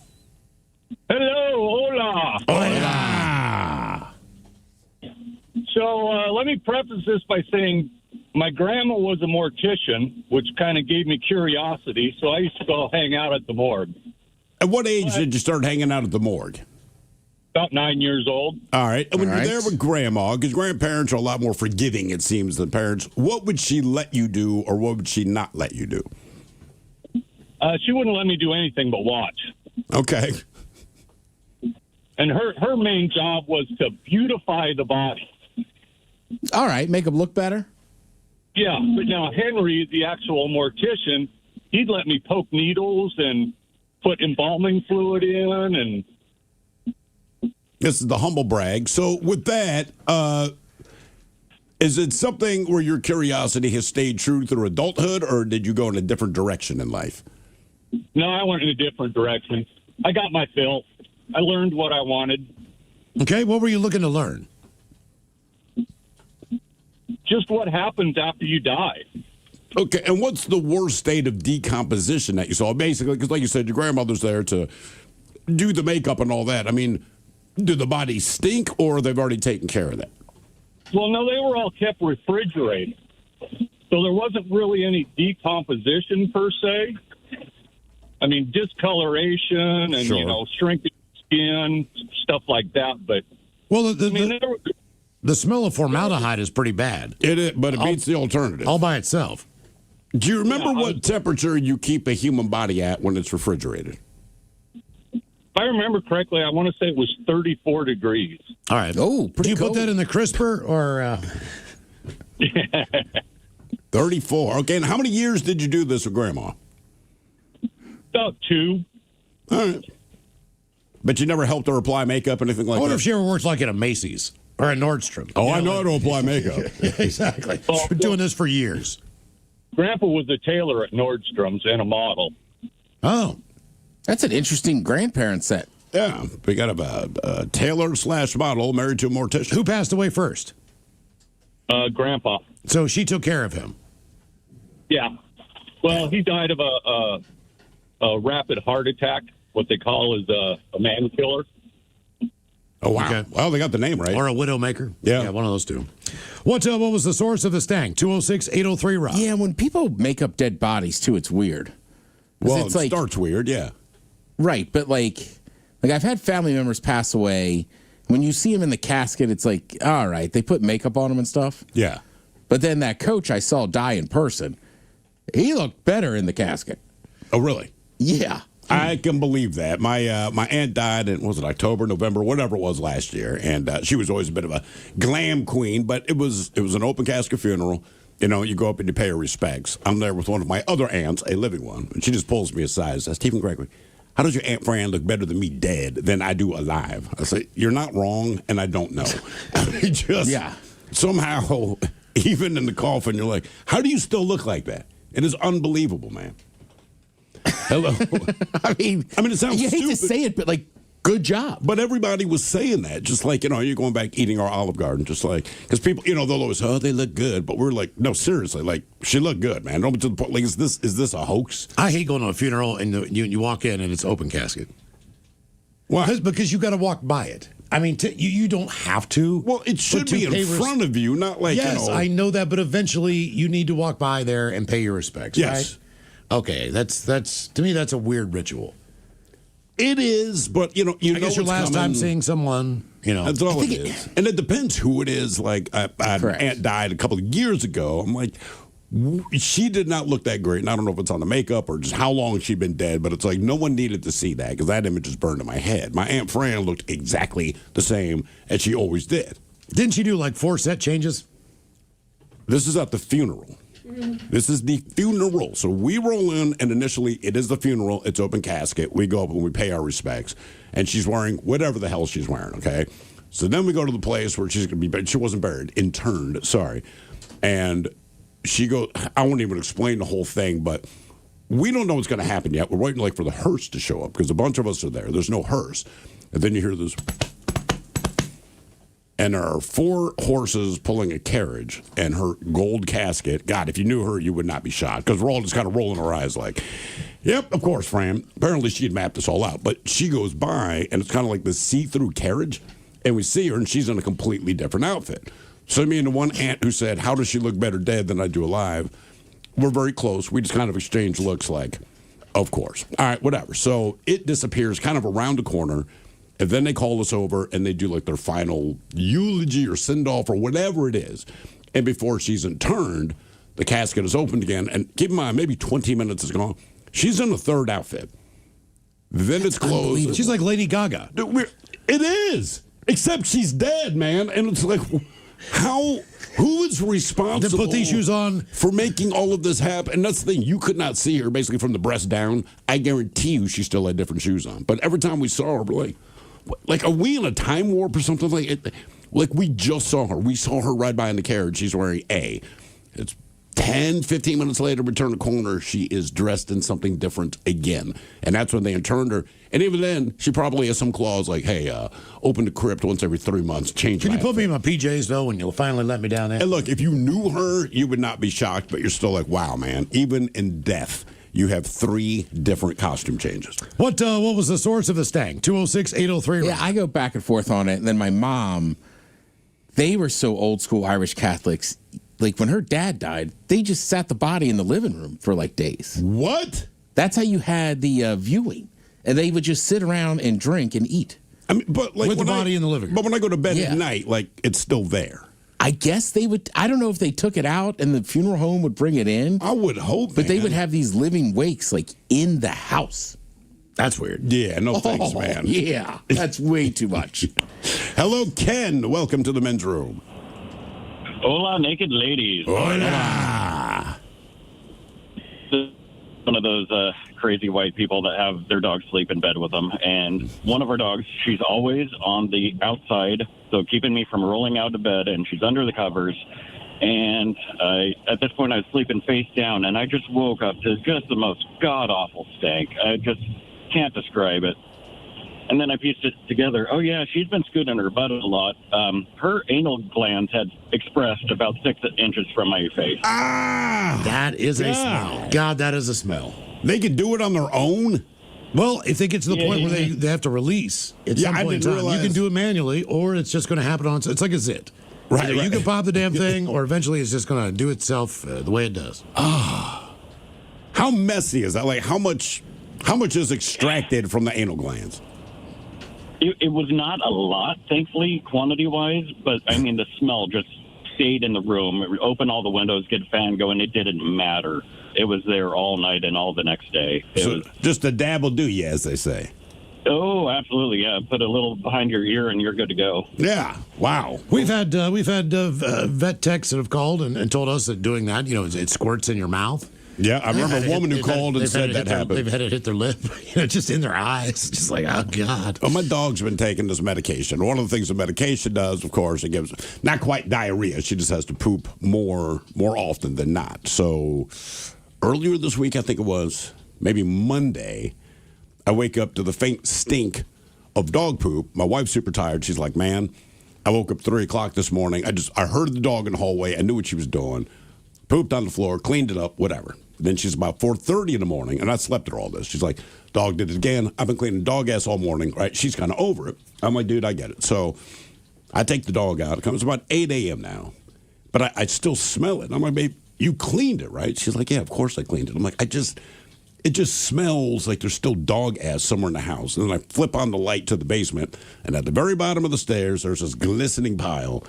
And I'm just like, oh, God, man. So go downstairs, and it's not normal dog poop. It's it's not quite running. It's not quite solid. It's kind of like that mucusy, whatever. Dude, it is awful. And then, so we're taking out like every 2 hours. And, I mean, she has to go. So take her out. She's pooping on the strip of grass between the sidewalk and my neighbor's house. No big deal. Pooped there before. I got my poop bag. The neighbor comes out. We're chatting. My dog lays one down. I pull out the bag. And when I look at it, it's already like melted into the ground. It's just... Yeah. So I'm looking at the neighbor. I said, "Look, man, should I even bother with this?" She's like, "Can you give it a try?" I'm like, "I'll try." Absolutely nothing happened. Yeah. I'm like, "I don't know what's just slipping through the bag." Yeah. What was the source of the stank? 206-803 Rock. Hello, Kevin. Welcome to the men's room. Hola. Hola. So, I had an apartment in my bedroom, and there's just something crazy going on. And I just didn't know where it was coming from. And I swear it was like a dead body. I've never smelled dead body, but just from what everyone describes, I'm like, I've never smelled, like, it is so bad. And so it just kept getting worse, couldn't figure it out.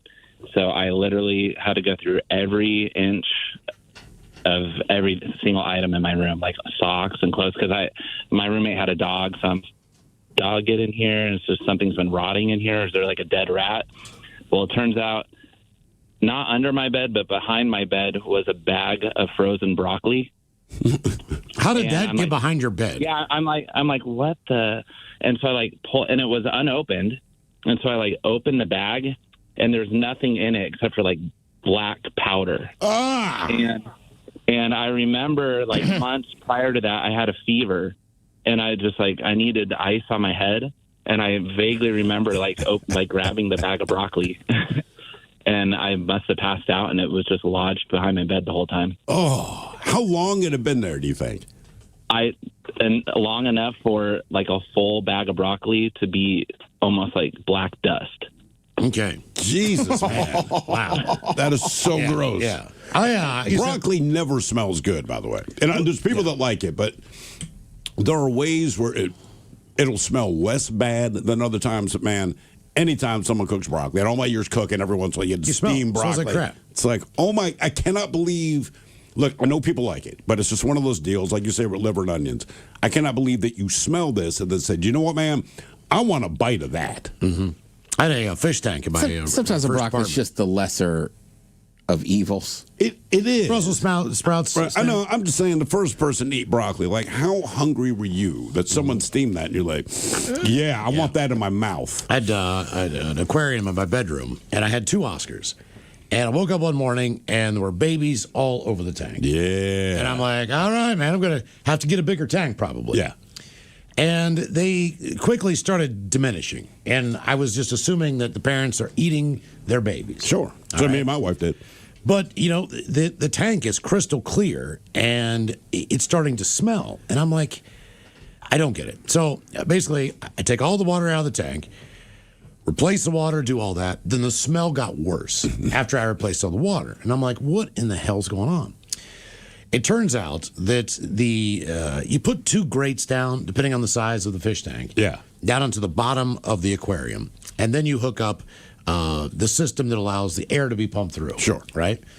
So what happened was that the fish were getting sucked into the filtration system. Oh. They were all going underneath that grate on the bottom, which is about 3/4 of an inch to an inch tall. Then you put the gravel on top, blah, blah, blah, blah, blah. All those fish did not get eaten by their parents. They had all gotten sucked under there and all died. So this deathly smell. Did they all die? Of 50 little baby Oscars is emanating from the bottom of this fish tank. When I lifted it up, man, it was just like, oh my God. Oh my God. In the meantime, I got 2 Oscars in a bathtub. Yeah. I'm trying to clean this thing. They're just loving life because it was a bigger area Big for them space, to swim. yeah. Yeah, exactly. Well, they're probably traumatized, Miles. You left them in there watching their kids die. Yeah, this is a good point, Miles. What was the source of the stank? 206-803 Rock. They loving life in the bathtub, Miles. God, that smelled. If trauma. And you blamed them. Oh, I did. What are you guys eating your kids? They're like, Well, no, that your, was the only your one- machine sucking them to death. Yeah. Your machine killed our children. Hello, Ryan. Welcome to the men's room. Hey, what's going on, guys? Liquor and whores. Liquor and whores. Yeah. Okay, so when I was living back in Maui, I had a friend who was she was a photographer for like the dive boats and stuff. And she ended up coming home with like this really bad looking conch shell that she had found. And so I'm checking it out and this and that. Well, whatever was living in it had not departed or had not left. So when it had died, it just got bad. And I ended up spilling it like all over my chest, just all over me. This, that. It was bad. And, I thought I got all the smell off. I showered, I this, and I did that. And I ended up going to the gas station later on that day and, just pick up a pack of cigarettes or whatever. And as I leave and I get my car and I look back in there and everybody in there is pointing at me and just giving me awful gestures. And the lady behind the counter has got a can of Glade and she's spraying the entire inside of the gas station down because I just smelled so bad. Like my friends told me it took about 2 days for the smell to finally go away. Wow. 2 days? Yeah, 2 days from a dead conch that spilled on me. I was just looking at it, and it was not cool. But you could not smell it on you.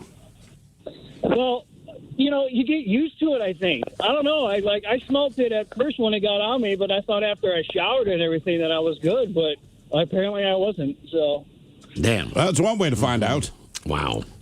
Speaking of, 2 funeral homes allegedly gave grieving parents their deceased son's brain in a box, which began to smell leaking into their car. Got on their father's hands.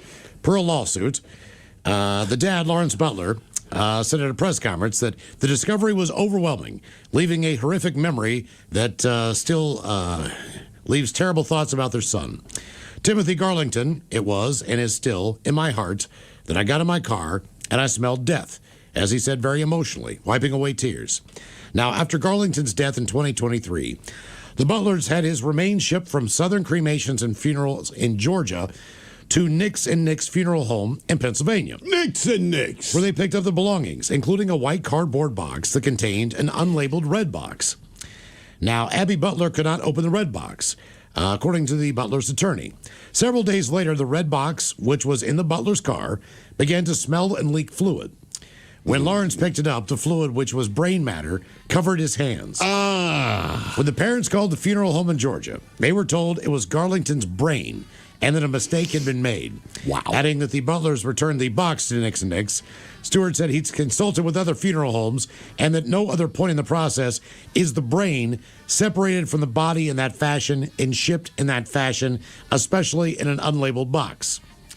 Nick said they reported it to authorities once they learned what was inside. I was wondering about that because I'm like, it's cremation. They don't remove your organs before that, do they? I don't believe so. Yeah. What was the source of the stank? 206-803-ROCK.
Experience in itself, but that didn't happen at my house, so that wasn't part. Yeah. Couldn't have that in there. Just out of curiosity, again, I don't like snakes, but how long does a snake go missing? You just give up on it? After about the second week. So how long were they gone? They've been living in our walls, evidently. Oh, so these weren't actual pets, or were you finding them in your home and then putting them in the aquarium? Oh no, they were pets. All right. And they just They escaped owned another one after that. and moved into the wall. So they had grown twice their size in the time that they were living in the wall. How long had they been missing before your tripping buddy finally had one bite in his hand? Probably between 2 and 3 months, right in that time frame. Okay. We were doing acid back then. You know, time kind of had its own life back then. Yeah. No, I'm just imagining tripping on acid, getting bitten by a snake. Like I would be mortified. It might be better for you though. Well, to be fair, that size of a snake, it's just going to latch on. They really don't have teeth. It's not going to hurt. I don't think Ted cares. I don't. Yeah. They're just opening up their mouth because that's their defense. It's a phobia. I do not like them. Yeah. Like, that's already like kind of a weird nightmare scenario that somebody's got a snake and it gets you. But I can't imagine trying to mentally prepare. Oh, like we used to pick up. We used to pick up racer snakes, black snakes. Black snakes, don't pick them up any more than 3 feet, but you can pick them up to move them off your property. I mean, you can. They'll latch onto your arm or whatever, but it doesn't hurt. Look, man, people can tell me if the terrain. All you gotta do is pinch the sides of their eyes, man. They'll let go. But it doesn't matter. If you're scared, no, they're not venomous. Take a tarantula. They'll be like, hey, man, their venom does nothing to a person. I'm like, you think my issue is with whether or not the spider is venomous? That's the first thing you need to identify. If it is venomous, that's a problem. Worse, but I don't care. Especially the smaller they are. So if you pick up a smaller snake, they can't really regulate. Right. But again, if you're scared of snakes, you don't care. No. Correct. Well, Ted's not going to pick it up if he's, dude, it's non-venomous and toothless. You'd be like, cool, kill it. I mean, I had a black snake once slide across, me too, brother. like my boot. Where were you? Just at my buddy's property. Ah, okay. So I was like, all right, I'll let that go. You did let that go. Correct. That's huge. Yeah. But that's about it. I would be furious. Sorry. I just can't imagine, like, hey, we're going to a dead show. And then the worst thing that can happen to me is like, you know what I mean? Like, my mind's already telling me there's snakes around. Right. But I'm tripping. Now you're telling me a real one's on my hand? Pissed. What is the craziest thing that's happened to or at your home? 206-803. I don't know that I'm friends with anybody that has a snake in their home as an adult. I knew one guy that when I was living in New Orleans, and he went out of town for a week. He asked me and the chick I was with to watch it for a week, and it was, like I said, snakes don't bother me, so it was not a problem. But we had this big-ass snake in the aquarium, terrarium, I guess, whatever. Looked like an aquarium to me. I guess you call it a terrarium if it's a snake or something living in it. They really don't do anything, other than the one time we fed it, and even said, hey, you don't have to feed it. I fed it before I left. There was no chance we're not going to feed the snake to watch it feed, but we dropped this little mouse in there, and I felt bad for the mouse because we dropped it in, and I thought it'd be this quick, like it's over. We dropped the mouse in there. The mouse recognizes that it is a snake, and that there's no. So the mouse is sitting perfectly still, and it is staring at the snake. I don't even know if the mouse blinked, right? The snake kind of wakes up, flicks its tongue, so now it knows the mouse is in there. It was still like 20 minutes before the snake did anything, and I'm like, oh, God, man. The mouse is very aware that the snake knows it, but the snake's kind of like, I'm going to read the morning paper first, get a cup of coffee, and then when it decided to strike, it was the fastest thing you've ever seen. I used to pick up mice for my buddy Matt Snake because I worked pretty close to the pet store downtown. So I'd walk home, and he's like, hey, man, we need a mouse. I was like, all right. They give it to you in like a little carry box. Yeah. Like donut holes would be in. Like with a handle on top. Oh, yeah. So you're walking down the street, man. This thing's like going off like popcorn in this box. Oh, yeah. It's probably like you're about to feed my ass to a snake. And by the time you get them home, they're pretty tired out, right? And the snake, and we just get stoned and watch this thing go to town. And did it strike immediately, or did it just let the mouse? It depends on how hungry it was. So sometimes it would just kind of check it out for a while and determine like when it wanted to eat it. Other times it was on it just within seconds. Yeah, this thing, I mean, it's just getting to the point where we're getting bored. I'm like, look, I'm not going to take my eyes away because I want to see this happen. But it was like, I'm feeling bad for the mouse. And then everyone's like, well, do not stick your hand in there to pull the mouse out because that's when the snake's going to lose its mind. But I mean, the snake did anything other than strike the mouse. It's almost like, hey, mouse, I'm going to F with you until you poop yourself. When you poop yourself, I'll strike. Because this mouse did not move. Right. Like, I knew a guy, right? And we were like 19 or 20. It was one of, like, the guy was friends with, like, somebody else's family. And I liked Joe, but he had so many animals. He had the caiman. So watching that caiman put a little mouse in there was fine. All right. Right? But same thing. The mouse would be on, like, this little island just doing circles, and the caiman would just sit there perfectly still. And then eventually that mouse would get tired and just get too close to the edge. The caiman would eat him. But Joe also had snakes. he had like 5 snakes. And where he lived was a bad neighborhood, right? So, like, I grew up in College Park. College Park's fine. Yeah. Certain parts of Greenbelt, the neighborhood over, were terrible. And I would sleep in Bernie's car, and they were like, hey, you're going to get robbed sleeping out here at night. And I was like, I'm not sleeping in a house with 5 snakes. You slept outside in a bad neighborhood. So I can't remember the name of those apartments, but if I said them to you and you knew that area, you'd be like, Jesus, man. But like that lady, I'm convinced snakes can get out of those cages when they want. Well, the way she said it, I don't think they did a good job. She's like, it's just something they do. I'm like, well, it's something they can do, but most people do not let them do. Like, my dog could run away from home. It's not just something it does. Yeah, good point. In fact, my kid, I don't think my wife was going to tell me. My son told me, so he... did you almost lose your dog? No. He got into his high school of choice. Congratulations. Good on you. You put in the work. Anyway, yesterday... the wife and he went down to the school so he could sign up for whatever electives and all this kind of crap. And he said, oh, man, we were gone for like 20 minutes, but when we came back, the front door was wide open. And I'm like, please continue. My wife has gotten quiet at this point. I'm like, oh, please continue. So I guess he had taken the dog out before they went down to the school. And as kids do, you just kind of push the door and assume it latched. It did not latch, so they believe the wind had blown it open. But his point was when we walked, because they're immediately like, oh, crap. Not someone broke in, but like, where's the dog? Where's the dog?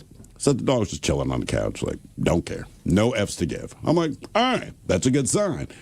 Close the goddamn door next time you take the dog out, man. Sorry. What is the craziest thing that's happened to or at your home? 206-803-ROCK. Hello, Kelly. Welcome to the men's room. Hey, guys. Hola. Hey, so I got a pretty crazy story. So my landlord, he owned 2 properties on Vashon Island, and I was roommates in one of the properties he lived in. So this guy, he lived in the other property. It's a big thing. You guys can look it up. It's called Murder on 87th on Vashon Island. Oh, cool. Yeah. So anyway, we were all sitting down for dinner, all the roommates pretty much upstairs.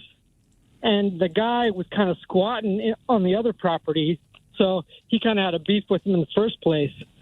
So he invited the guy over.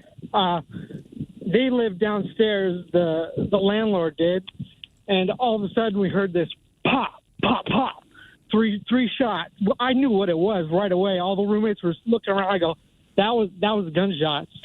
And so me and this one roommate, we went down to where the landlord lived, and dude was just opened up right in the abdomen. Just, he was everywhere. The landlord or the squatter? The squatter. Did he go to jail? Yeah, he went to jail. His mom, it was a whole thing, man. His mom tried to get like scaling equipment and explosives, try to blow him out of the jail. Like, it was a whole thing. Like, you could write a book or like a movie about it. It was insane. So wait a minute. After her son goes to jail for murder, she has decided she's going to help him escape by scaling the side of the prison and blowing part of it out. Yes. They were insane. They were crazy people. Did you know they were insane before that, or was that the moment that tipped you off? Man, it was cheap rent. So, like, I was young. There was a bunch of us living together, and, like, basically he was, like, charging everybody $600, like 5 or 6 people paying his mortgage. I mean, he was a smart guy, like, smart in that way, but he got screws loose. Yeah, he was messed up. Wow. Get the feeling he got it from his mom. Good times. Damn. Yeah. I mean, I'm reading about it now. KISW HD1 Seattle. Always live on the free Odyssey app. From the Pinky's Plumbing Studio, you're in the men's room. Text the guys at 206-803-ROCK. Here's a relatable one for anyone who's ever worked in a kitchen. A foul-smelling situation outside a popular Fresno restaurant prompted a response from hazmat and environmental health teams. Always a good sign. Fresno fire crews say Heirloom's grease trap system malfunctioned and spilled all the way through the restaurant and into the parking lot before 8 o'clock on Tuesday night. The cooking fats and oils made for a slippery situation and had an absolutely dank, terrible odor. Officials say the runoff was tested and contained no toxic substances, but the area was blocked off for hours while crews tried to clean up the mess. Our question, what was the source of the stank? 206-803-ROCK. Hello, babe. Welcome to the men's room. Liquor and whores. Liquor and whores. All right, fellas. I'm a retired firefighter out of one of the biggest cities in this state, so do the math. But we got toned out for a welfare check at an apartment complex early in my career, so 20 years ago. And we showed up, and the manager met us and said that we need to go up to the 5th floor and check out what's going on in this unit, because weeks earlier they had told the residents to not put their trash in the hallway because there had been a complaint of an odor.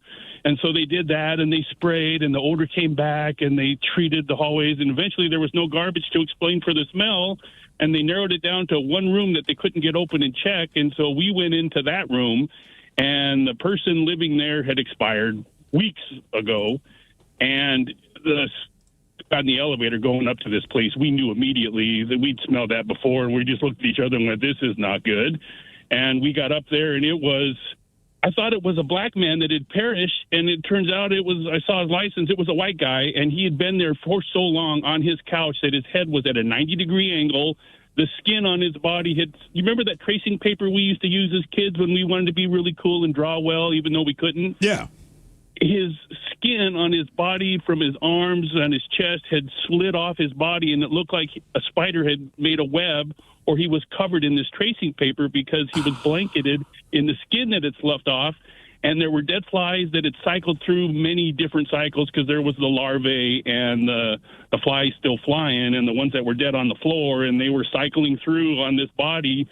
And, oh, my God, the smell is unmistakable. If you have smelled it, you know what I'm talking about. But my uniform, I couldn't even get it out of my uniform. I washed it. Thank God we have more than one uniform to wear, because we all went back to the station, changed it out. And when I came home after my 24-hour shift and greeted my wife, she said, what in the hell is that smell?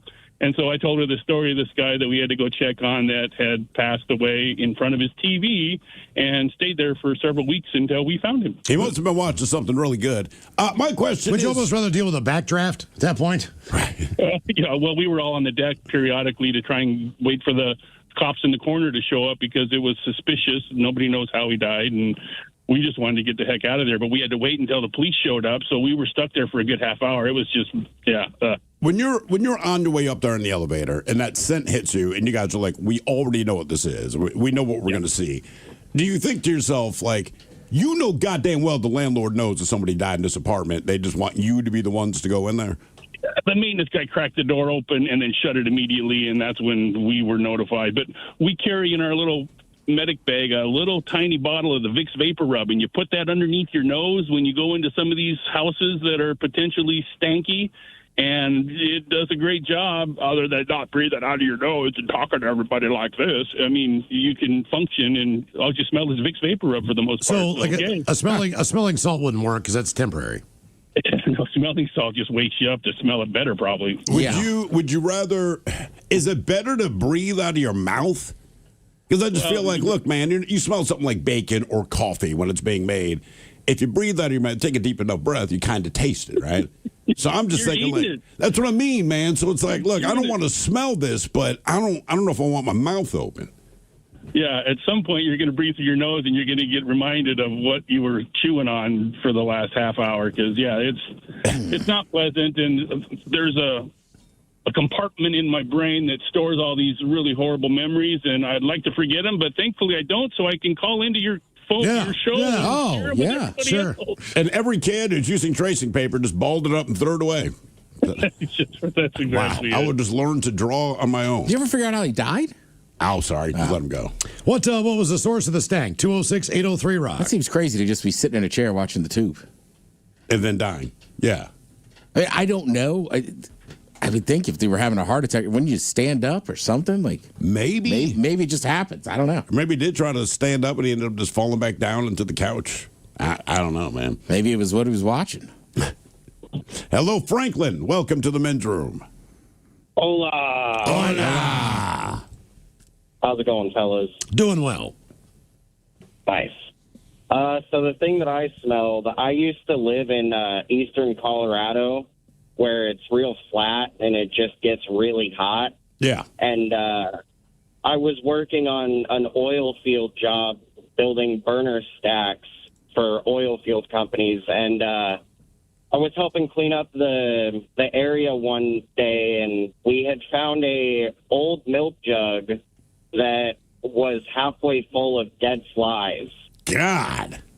And it had, while we were like picking it up, we didn't realize what it was, and it had tipped over, and what little liquid was left in there had spilled out on the floor, and we couldn't get it out of the concrete. It was the most horrendous smell.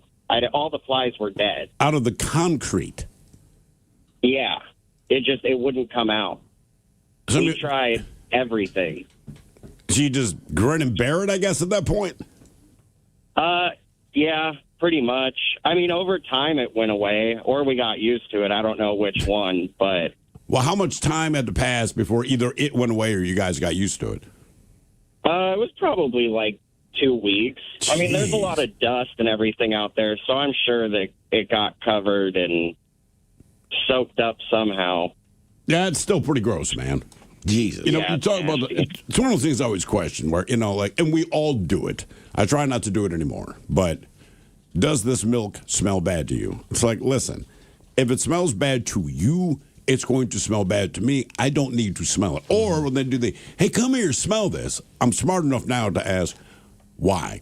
I think it might be bad. Okay, listen, I'm going to trust your judgment. Just get rid of it. I will say, though, you're right. It's a bad habit. Everybody does it. We all do it. But then I do it to myself sometimes. What, do the double smell? Yeah, like, I was smelling something in my fridge, right? And then I, smelt it again, and I'm like, why? Yeah, I smelled it once. I know it's bad. Right. Speaking of Colorado, elected officials and city workers have tried to figure out why there's a strong sewer smell coming from the Lowry Town Center. The problem has continued for years, they say, and may be pushing businesses away from even wanting to be there. The mall was built as a centerpiece of a redevelopment area in a Denver neighborhood. Now it has a 31% vacancy rate based on the stink. Sawyer said she'd smelled it. Amanda Sawyer, who's a councilwoman. Now she and the city are trying to figure out who dealt it. Our first report of this is from 2018, which we can find coming into our 311 system. It doesn't smell great. I've smelled it myself. One time, it's not a comfortable situation. Now, multiple businesses have reported the smell to her office, she said, including the owners of a local bakery, Petite Gâteau, who Sawyer's office said decided to leave after it cannot take the smell anymore. I mean, as a customer, that's a right? bakery. I smell poop. I'm in your bakery. It's like, I don't want anything you have. Businesses are leaving that had long-term leases that were not expected to leave. One of those was Smashburger. Court records show that Kimco sued Smashburger last May after the burger chain said the hell with it and vacated its location with roughly 7 years remaining on the lease. In a legal response, Smashburger said the odor was a central reason for its departure, stating it had rendered the premises unfit for operating a restaurant. Who would want to eat there? Yeah. Smashburger also filed claims with the mall, saying they knew about the odor problem before Smashburger signed the lease in 2021. Our question, what was the source of the stank? 206-803-ROCK. I know. It's not funny, but I'm trying to run Smashburger. Everyone's just like, I'm not hungry, dude. Just give me a drink and I'm out. That is one place you cannot have terrible smells. Yeah, I mean, I get why they left, but I love that they're like, we're going to sue you for leaving. Like, dude, it smells like butt. We serve food. Like, these two things do not work together. Yeah. Ever. Hello, Jim. Welcome to the men's room. Hola! Hola! How you guys doing? Doing great, man. Thank you. So my deal was that I went shopping a long time ago, and I bought some potatoes, a 5-pound sack of potatoes, because I love cooking French fries and stuff. Well, anyways, I stuck it in my pantry up on the bottom shelf, and I left it there, and I forgot about them. And eventually, they got pushed all the way to the back of the wall. And they sat there for about 3 or 4 months, 5 months. And I assumed that we ate them all. Well, come to find out, this stench had smelled so bad in the house. I mean, I cleaned the garbage can. I pulled everything out from underneath the sink, all the drawers and everything, and I still couldn't figure out where the smell was coming from. Finally, I got to the pantry, I pulled all the stuff on the top drawers, and then the bottom drawer, there was a sack of potatoes. And when I pulled it out, every one of them was all rotted in there. And I don't know if you ever smelled that before. It was nasty. I mean, it was so bad I almost puked. It was that bad. Damn. Okay. Did it turn you off from French fries for a while? Yeah, it was terrible. I mean, I don't know if you ever smelled raw potatoes, but they were bad. Not in bulk, I haven't. Do you have a deep fryer? Excuse me? Do you have a deep fryer? Yes, I do. Do you have it outside or inside? Inside. See, that's one smell I can't take, man. I'll go upstairs, open up my closet, and everything smells like vegetable oil and whatever I cooked. Mm-hmm. So I'm going to take that thing. If I had one, I don't have one anymore. But if I did have one, I would have to take it out on the porch. We used it once and learned that. Never thought about it because, I'd used them in restaurants and didn't realize how good the ventilation is, blah, blah, blah. So my wife, and it's probably like 15 years ago, we got the little, indoor deep fryer, and we are stoked, man. We're like, this is so awesome. And I want to say first thing we made, just like our own flavored potato chips. All Something right. easy, Okay. right? Takes no effort. The chips were delicious. Still didn't give them much thought. Go to work the next day, get home, and as soon as I opened the door, all I smell was grease. And the sofa smells like grease. Our clothes smell like grease. We used it once. That was it. What was the source of the stank? 206-803-ROCK. I mean, it is the truth. And it's funny because when stuff's cooking and it's frying, you're like, ooh, smells great. Let's go. Oh yeah. But you worked in restaurants. Even when you walk into the restaurant, like walking in the kitchen, sometimes it just smells like grease. But if it smells like grease in a restaurant, that's when the nightmare scenario. Anyone who works in a restaurant will tell you the worst thing is cleaning the grease traps. Yeah, because the ventilation is so good that usually that smell is sucked out. So when you walk in and smell it, you're just like, man, look, none of us want to do this. As long as the chef or the general manager doesn't smell it, we're good. The problem is that never works. As soon as they walk into the kitchen, they're like, Jesus Christ, you guys need to change the grease traps. It's like cleaning the tap lines in a bar. Oh, I did not realize Those how bad yeast that snakes? smells, man. Oh, Yeah. God damn, it's awful. But post-COVID, right, so restaurants and bars are starting to reopen, and Miles and I went to a local place that we used to frequent. We're like, cool, man, they're back open, same bartender's there. We asked for our normal drinks, and he's like, yeah, I'm not going to do that. We're like, no, bro, we're excited to be here. He said, no. Here are my bottles of beer that you guys can ask for. Because he said, just keep in mind, we've been closed for a little bit over a year. These lines have not been changed. He was a good guy, Luke. And he's like, man, when I walked into the back where all the taps are and just looked at the lines, they're just green. Now, he was cool to us because he knows us. We watched 3 or 4 other people come in. They're like, yeah, let me get a so-and-so on draft. He's like, coming right up. Here you go. Oh, yeah, he would serve it to him. What was the source of the stank? 206-803-ROCK. Hello, Joe. Welcome to the men's room. Well, hello. Hola, Pistola. Hola.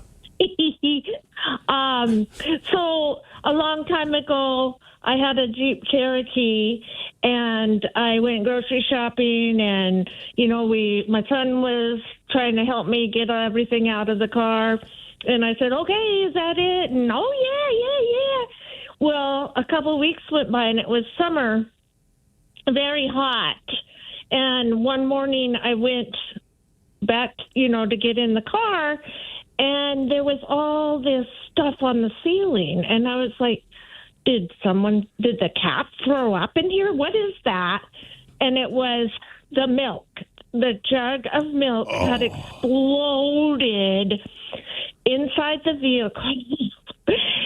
And that was the worst smell I've ever had to deal with. It took me days to get it cleaned up, and at least a month, I went around with the windows wide open because that smell just would not go away in the heat, It was terrible. Did anybody else get in your car in the month that you knew it reeked? Oh, yes. We had to. It was the only vehicle. Did everyone comment when they got in? Like, Jesus Christ, man, what's that smell? For sure. What did you have to do? Did you have to vacuum the top of the interior? Yeah, of the what car? do you do? Or clean it with Honestly, I think I wiped it all out, and of course that didn't do it. Finally, we got one of those I hired someone with those enzyme machines. Yep. And they put it inside, and that is the only thing that would take that terrible smell away. It was horrendous. And I was like, well, thanks, Jake. No, what do you think it is? And I'm just curious, right? Just if I walk into someone's house and the house smells like ass, you don't make a comment, right? Now, obviously, if I follow you in the bathroom, I'm like, good Lord, man, you dropped the heater in there. But why is it okay to say it about someone's car but not their house? Right? You walk into someone, and we've all met people whose houses just smell odd to us. Yeah. But you don't say anything, right? But if I get in your car and it smells bad, for whatever reason, I have the green light to be like, dude, your car smells like ass. Mm-hmm. And somehow people... My buddy did delivery for forever, and his car smelled like... Food delivery? Yeah. Yeah. It smelled like a mixture of onion rings, French fries, Sure. subs, pizza. I mean, it was just one of those places that had just about everything. Yeah. So you got in there, and it almost felt like, and he had cloth seats, it almost felt like there was a sheen of grease that you sat on when you got into his car. And I always had to roll the window down. Like, Brian, this thing is just, it's kicking in here. Yeah, but if you went into his house, you wouldn't say anything. No. Mm-hmm. What was the source of the stank? 206-803-ROCK. Hello, Colin. Welcome to the men's room. What's up, guys? How you doing? Hola. Doing well, ma'am. Hello. Yeah, the classic. There's always the classic milk ones in the car, man. Damn. But this isn't a story about milk. I was in the car. I mean, I was at the house. I was maybe 20, 21, 22, drinking with a couple girls and a buddy. And I was hanging out with my girl, and it was time for him to hang out with his girl alone, you know. And we get this like waft in the air, you know, and and the girl I was she tells me that girl Morgan has a yeast infection, and I was like, what? Wait, you could smell your buddy's yeast infection, his girlfriend's yeast infection in a different room? In a different room. Oh God! In a different room. So being the friend that I am, I don't know how it came to occur. I don't know if the heater was on. I don't know what was on, what was wrong. But it was so bad. I texted him. I called him. I'm like, dude, let's go. You know, that's a true friend. Let's go figure out something to do. And so like, we dropped them off and just got out of there. But I don't blame him, man. That's a nice way to end it all. Hey, yeast. I'm happy hearing about dead bodies. From Shinedown, Brent Smith is joining us at 4:30. And we get your emails coming up next from the men's room at KISW.com.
From coast to coast and around the world. If it's not important, you'll hear it here, exclusively on In Action News. Here now are Stone Ledbetter and Felix Foxworthy. Tonight, the cold case has been reopened on the disappearance of the number 1 pencil. But first, scientists are now saying that humans actually have a lot more senses than the 5 that we've been taught. Like that Donnie Wahlberg movie. Donnie Wahlberg? Yeah, man, from New Kids on the Block, Boston Blue. Oh, I thought you meant the other Donnie Wahlberg. No, man, Marky Mark's brother, Stone. I know who Donnie Wahlberg is, Felix! What does that have to do with human senses? He starred in The Sixth Sense. What?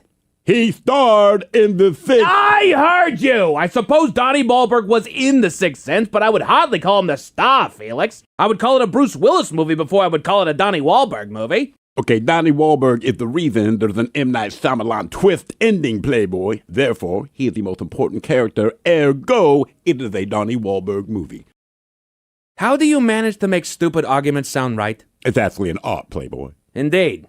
And while M. Night Shyamalan got a little creative with the concept, it turns out that we do indeed have more than 5 senses. Scientists estimate somewhere close to 30, in fact. Well, I could have told you that, man. I always wondered why they always stopped at 5. Well, it wasn't always as clear as sight, smell, sound, touch, and taste, Felix. Maybe my senses are just more elevated than yours, man. Felix, there's no way you even know what these senses are. They're just now being looked into as legitimate senses. Come on, man. We talk about the other senses more than the 5 big ones, Stone. Okay, which ones? Which of the big non-5 senses do we talk about? Okay, for example, my sense of style is much more heightened than yours. What? My sense of style, Stone. I think we find out on a daily basis that mine's better. Felix, that is and not... I think it's fair to say that I got a better sense of humor than you. Yours is pretty dull, Playboy. You're not doing this right now. You are not even describing real senses. There's common sense. There's no way you can keep this going. There's the sense of direction. Or you can keep going. Sense of direction. A sense of wonder. Sure. A sense of self. There really is no limit to your particular brand of ridiculousness. Well, to be fair, Stone, one does not come across this information randomly. I had the advantage of learning all of this from an inside source. An inside source? Yeah, I had a neighbor once that worked for the Census Bureau. Did you say the Census Bureau? Yeah, man. Every 10 years, the Census Bureau takes a reading of people's senses. Just go to break.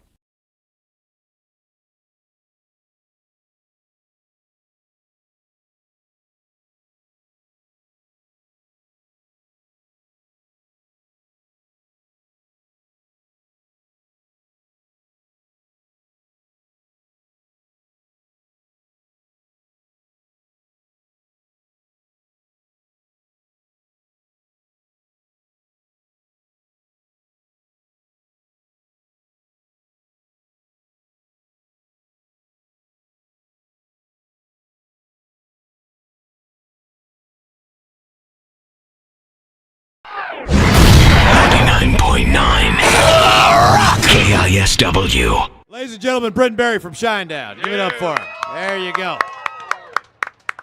Now we need a little volume. Mic check, mic check. We got to get you Barry. There we go. There's a Barry action. There it is. Good to see you Brent, guys. does yours work?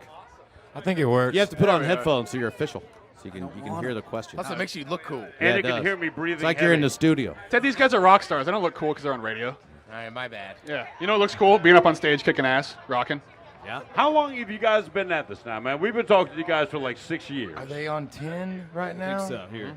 We've They interviewed are. you. Oh, the 100 consummate times. professional. We've been up for like, I've been up for like 15 minutes. I don't even know if they can hear me. 10 years, I think. 10 years. And we met you guys about 6 years ago, man. Yeah.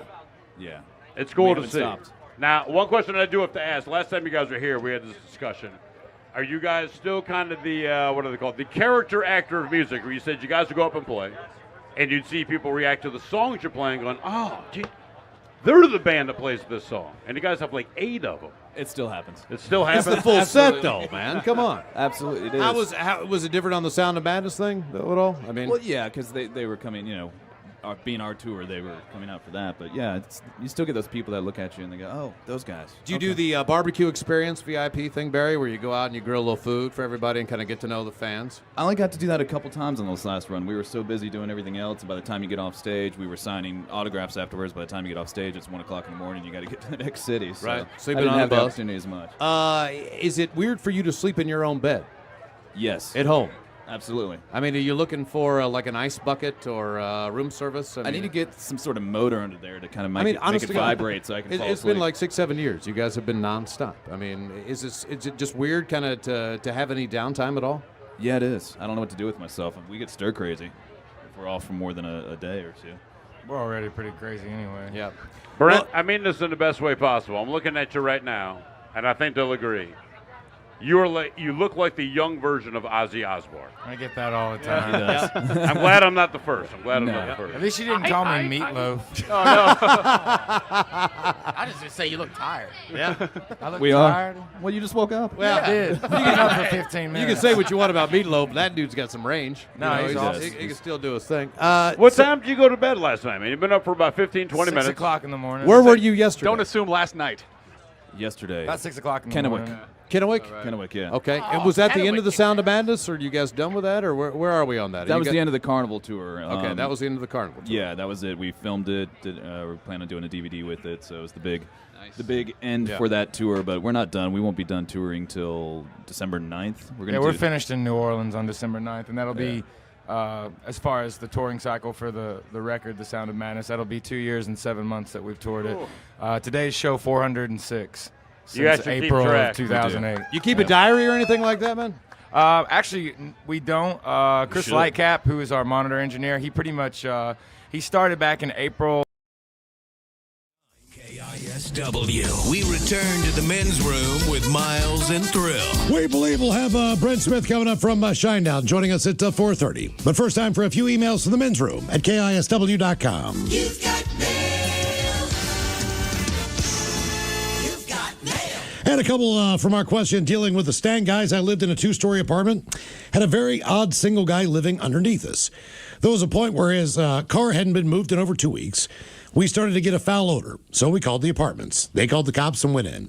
I figured he was dead, but turns out he took a vacation and left the garbage full and rotting in half-empty food containers all over his home. Probably payback for all the ragers my 20-year-old psychotic ass was having 4 nights in a row. Here's a heads up. I did this once. I was boiling chicken to make like chicken salad. Mm-hmm. Right? So just chickens, whatever. And then I left to go on vacation. And same thing. Chicken. Right, just the chicken was in the fridge because I made the chicken salad, but I forgot to take the water off that stove. Ooh. Oh, God, it was awful. Man. It was the middle of summer. I was gone for like 5 days. I just walked in. I'm like, what is that? I don't know what it is about chickens, man. Chickens and crabs, somehow when they decompose, I think that's some of the worst smelling stuff ever. Yeah, if I eat chicken wings at home, I feel like I have to take out the trash the next day. Just do. Yep. Guys, I hit a concrete septic tank reclaiming an abandoned mine site. When it broke, it oozed a thick black sludge with a smell I can't describe. And I've smelled a lot of nasty things. Why? What's that? I don't know. It just seems a weird thing to put in there. Like, I've smelled a lot of nasty shit. I go out of my way to smell it, man. Like, I'm just saying. Why? Guys, my dog farts. He's a Boston Terrier. He can clear a room and burn your nose hairs. They are silent but deadly. My poor sister-in-law, her colostomy bag exploded. Ooh. I've never experienced something so bad. The smell was thick. I swear I could taste it. That's so bad, man. Guys, I flew 2 climbers off of Lunch Counter on Mount Adams that had been there for 21 years covered in snow. Of course, they were dead. They still had some smell. One guy still had his glacier glasses on his face when we took him off the mountain. God. I was stationed in Korea in the early 90s, worked at the mortuary there. We had one soldier down in a sewage pond. He had tried walking around the pond while drunk and fell in. It took a day or 2 to get him out. He smelled so bad the hospital where they did the autopsy asked us to come get him after only being there for a few hours since he was stinking up the entire hospital. That from Sarge. And that's from a group of people that do autopsies. Yeah. Guys, I got a super long-haired little dog I got when my ex and I broke up. The dog's name is Eve. She's cute and sweeter than hell, but she's also dumber than hell. Took her outside about a year ago while I was smoking a cig, and there was a baby skunk walking across the yard.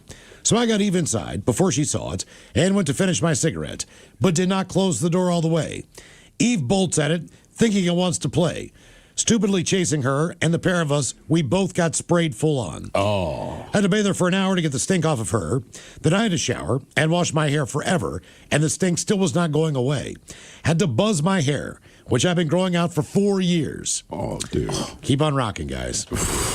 That from Nathan. Yeah, Eve. Cute looking dog. I guess. Well, he sent the pictures. Oh, okay. Worst smell I smelled was when I was smoking weed at a park when I was younger. Turns out there was a dead body 100 feet away from the bench that we were sitting at. It was a heavily wooded area, so we didn't see it. We just smelled it. Ex-wife from the Philippines. She made dried fish, which is salted fish dried in the sun. You then fry it in oil. It smells like putting gym socks on a skillet. Worst smell ever, but actually tastes very good, almost like bacon, with a hint of fish. Rock on, that from Adam in Gold Bar. I don't know if that's a sales pitch. Our bacon just has a hint of fishy flavor. Guys, I went hiking a lot in southern Utah with my dad as a kid, hiking down the bottom of a canyon, and started to smell this horrible smell of something dead. We continued hiking for another mile, and the smell kept getting stronger and stronger and stronger.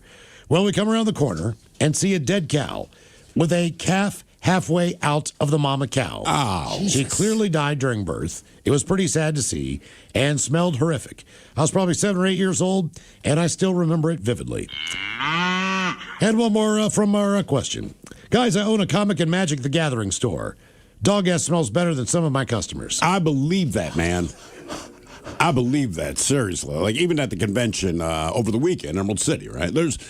Most people are pretty well heeled. They're in their costumes. Everyone's having a good time. And then there are those people, they're not in costume, but they look like comic book guy from The Simpsons, right? And it's just that vibe. That's who they are. And on 3 separate occasions and different people each time. And keep in mind, you are surrounded by thousands of people. You can smell this person. And it's not like armpit BO. It's just, I just don't bathe kind of BO, like years of sweat kind of stink, man.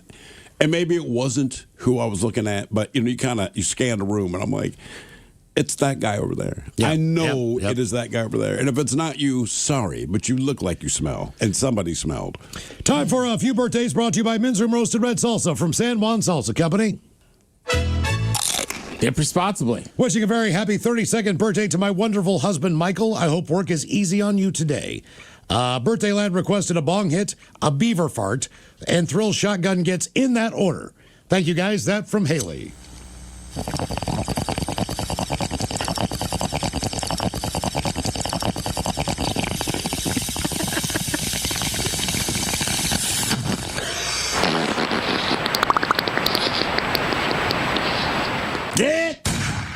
Dick. Oliver Jones. Would you awesome gents be so kind as to wish my coworker Raymond a happy birthday? No. How about a backwards fart and Al hitting the window and some Coach Ted wisdom about hitting the jackpot at the casino tonight? Thank you so much. As always, you guys are the best. That from Christina in Auburn.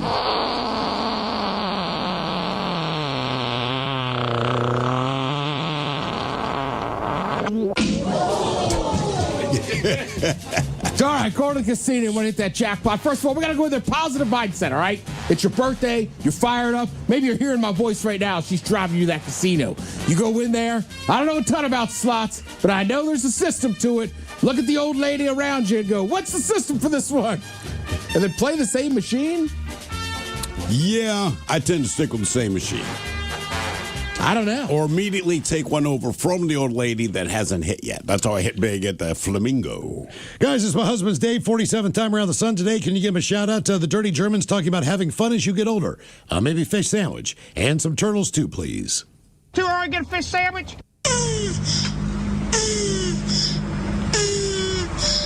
Yeah, the secret to having fun when you get older are those two things, a fish sandwich and making such a noise.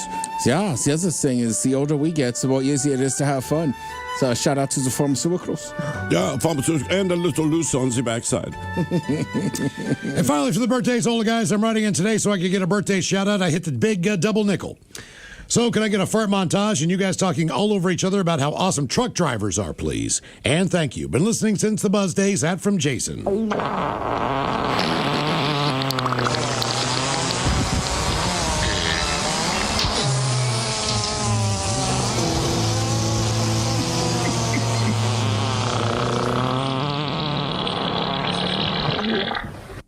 Well, truck drivers are awesome. I'll tell you what. Because one reason only. Always They can't smoke weed. Which means there's more weed for me to smoke. Just want to keep that CDL license. You can't smoke any dope. Give me all your weed. Maybe that's not for me. And I'll smoke it for you. All right, guys, here you go. Happy, happy, happy birthday. Happy, happy, happy birthday. Happy, happy, happy birthday to you, to you, to you. Ja, the Dirty Germans, brought to you by Men's Room Original Sausage. Available through Uli's world famous sausage, mensroomlive.com, and other fine retailers. Mmm, Schweinefleisch. Thank you, Mom. A couple extra emails. The subject, IPAs. Gentlemen, this weekend I went to the Whirly Ball place in Edmonds. Worth looking up if you're not familiar. Super fun. And they also sell the IPA in the bright yellow cans. Rock on, gentlemen. That from John. Do we know what Whirly Ball is in Edmonds? Do you know the sport, Ted? Seems like something you would have an idea. No, I feel like I've heard of Whirly Ball, but I do not know what it is. Is that the one where you're like in a go-kart or something? And you're kind of in a bumper car. All right. Let's see here. 5-on-5 team sport played on electric whirly bugs, as they say. The lacrosse mixed with basketball mixed with bumper cars. Oh, really? And you're in the bumper car, but you're holding like a little tiny lacrosse racket. Cool. Okay. Okay. That seems pretty cool. Give that a shot. Feels like a sport that never took off enough. I think just access to bumper cars is the problem. Oh, lacrosse mixed with basketball mixed with bumper cars. Okay. That's what I said. Yep. How stoned was that person? We got bumper cars. I'm thinking like lacrosse, basketball. Let's roll, man. Subject, Jesse owes me $100. Jesse owes you $100. Damn it, Jesse. Okay, my name is Joy, and this last weekend I had a tattoo consultation. Typically, with scheduling an appointment, you got to put down a deposit for the booking the time. I've used the Cash App with my artist for the past several appointments. Her name happens to have the same first three letters as the cash tag for my former roommate. It took me a bit to realize I sent the money to the wrong person, so I sent him a request to send the $100 back. I waited a day. I messaged him on Instagram, responded to stories even, and called him out on Snapchat. It's been like a week, and I think he's blowing me off. He listens to y'all's show religiously. Would you mind asking Jesse to give me my $100 back? That from the lovely Joy. I'm sure he's not listening today. No. Couple more. I didn't hear that, yeah. It's kind of odd. $100 just shows up. I found an owl one time. Olabacholos. I work in the logging industry. One morning on my way into the woods for work, I was approaching what I thought was a white grocery bag in the middle of the road. When I got to it, I noticed it was a large barred owl, just standing there, not moving. Turns out that it was injured with a broken leg. So I picked it up, and it actually allowed me to do that. And I put it in my truck and called our wildlife biologist for the tree farm and turned it into her. I really wanted to keep it, though, for a pet and name it Gandalf. But I knew that wasn't realistic and probably illegal. It was pretty cool, though. I've attached some pictures of the bird. Is it illegal if I don't know much about owls, right? So I find an injured owl, I bring this thing home, I nurse it back to health, but the owl decides it wants to hang out with me, right? Is that illegal? I don't know. I've never heard of somebody having a pet owl. Me neither. Owls, I think, are pretty strong-willed, going to kind of do what they do. I just, like, if the cops came over, would they say, like, bro, you cannot legally own a barn owl? I think that'd be weird for you and the cop. Oh, yeah, officer, what statute? You know what? That'd be the question. Are you sure? I'm pretty sure the cop would be like, no, sir, I'm not sure. It just seems like there's probably a law against this. But no, I've never had to do this before. I don't know. Subject, Burger King. As we had the president of Burger King call this fine radio show about a week ago, it turns out that the Daily Mix morning show, we did the story on a Friday about the fact that the president of Burger King was going to offer his phone number for any complaints of Burger King whatsoever. And he did. And so the morning show called them the following Monday in the morning. He called back on Monday afternoon and talked to us. So the subject is Burger King. Olabacholas.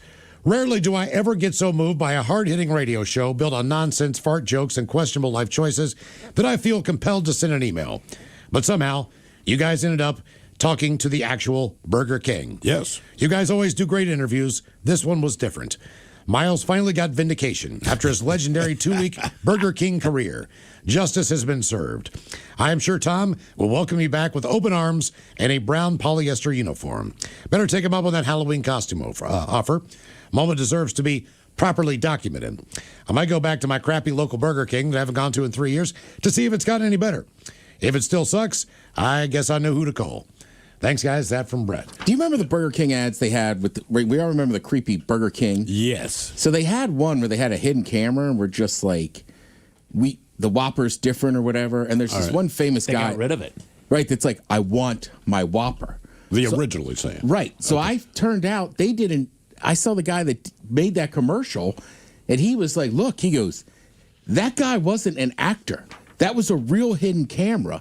And they were like, "We don't know if he was a little off or whatever," but they had a fake script they were going to use, and that guy got so angry and was like, "I want my Whopper." Oh.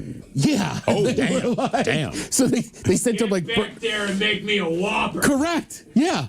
Mike, that guy was fully just on his own. I got to Google doing that it. now. I don't remember the commercial. I'm sure I'll remember it when I see it, but.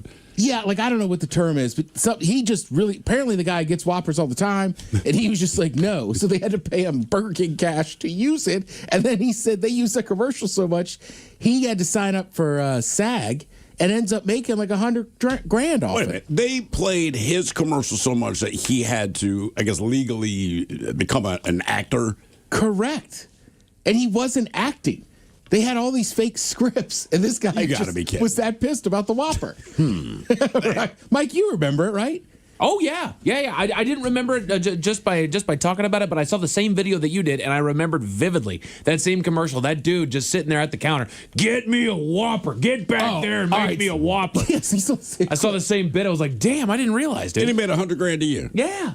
Look, let's just be honest. Burger King is kind of hot right now. It is. But all the reviews on the new Whopper have been very positive. I've been reading them. I'm following them now after we talked to that guy. Well, the reviews help, and then like I said, we talked to the guy, and I just imagined he was going to be stiff and all that. He was the exact opposite of that. He walked into the test kitchen on a video I saw today, and just like he said, he's like, I'm working on these fries, because we talked to him about the fries. Yep. And he goes down there, he's like, the majority of the people loved the Burger King fries in the 80s.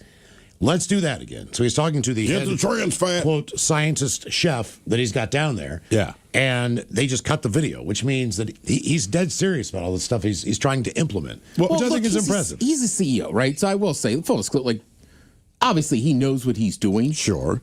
He just has a personality. He does. Or support So you like him. Oh, my God. Like, I don't think that guy's a terrible person. He just got hammered for that ridiculous little bite. Like we said, there's a reason why big companies hire people to be your spokespeople, right? Yeah. And I think the McDonald's CEO, like, look, it's nothing against you, but why are you speaking to the public?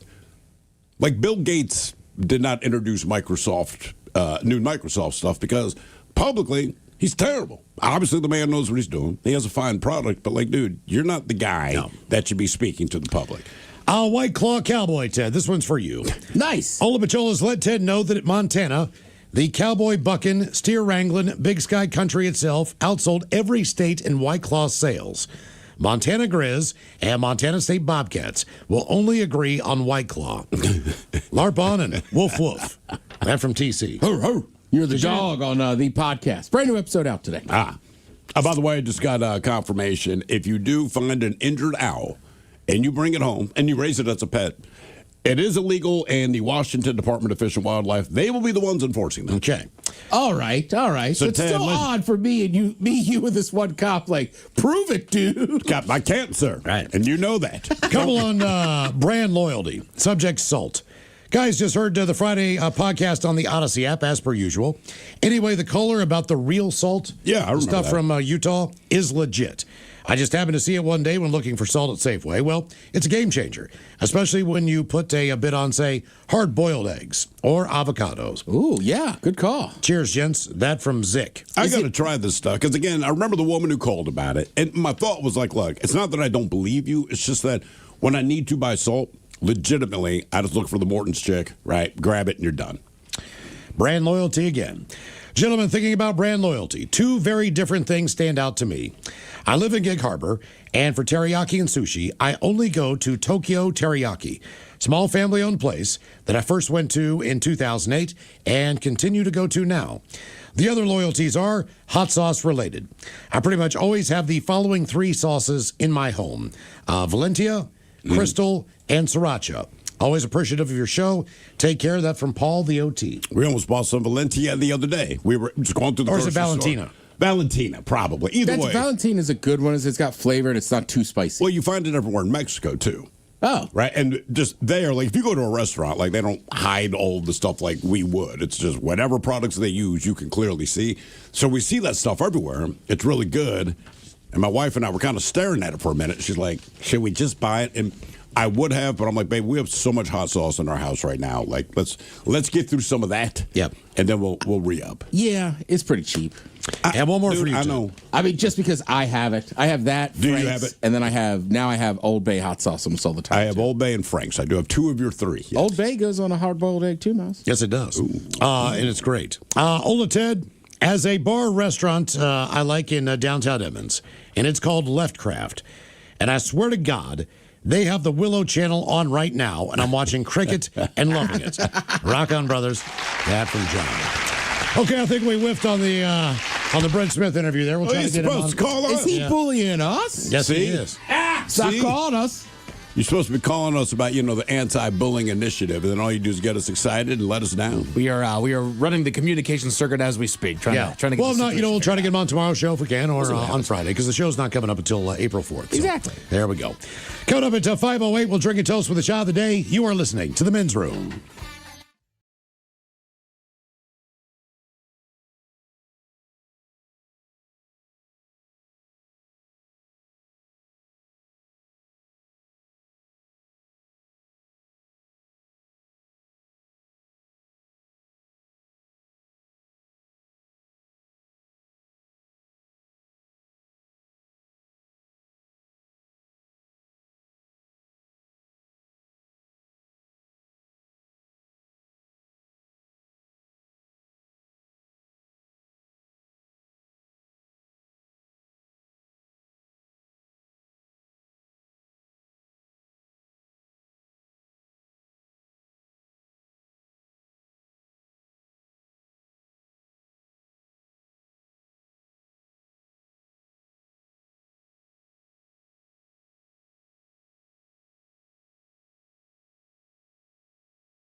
from coast to coast and around the world.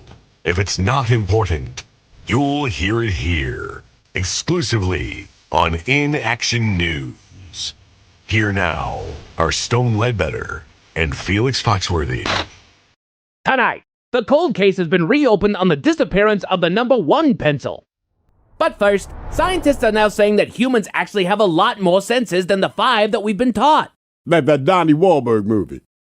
Donnie Wahlberg? Yeah, man, from New Kids on the Block, Boston Blue. Oh, I thought you meant the other Donnie Wahlberg. No, man, Marky Mark's brother, Stone. I know who Donnie Wahlberg is, Felix! What does that have to do with human senses? He starred in The Sixth Sense. What? He starred in The Sixth... I heard you! I suppose Donnie Wahlberg was in The Sixth Sense, but I would hardly call him the star, Felix. I would call it a Bruce Willis movie before I would call it a Donnie Wahlberg movie. Okay, Donnie Wahlberg is the reason there's an M. Night Shyamalan twist ending, Playboy. Therefore, he is the most important character, ergo, it is a Donnie Wahlberg movie. How do you manage to make stupid arguments sound right? It's actually an art, Playboy. Indeed.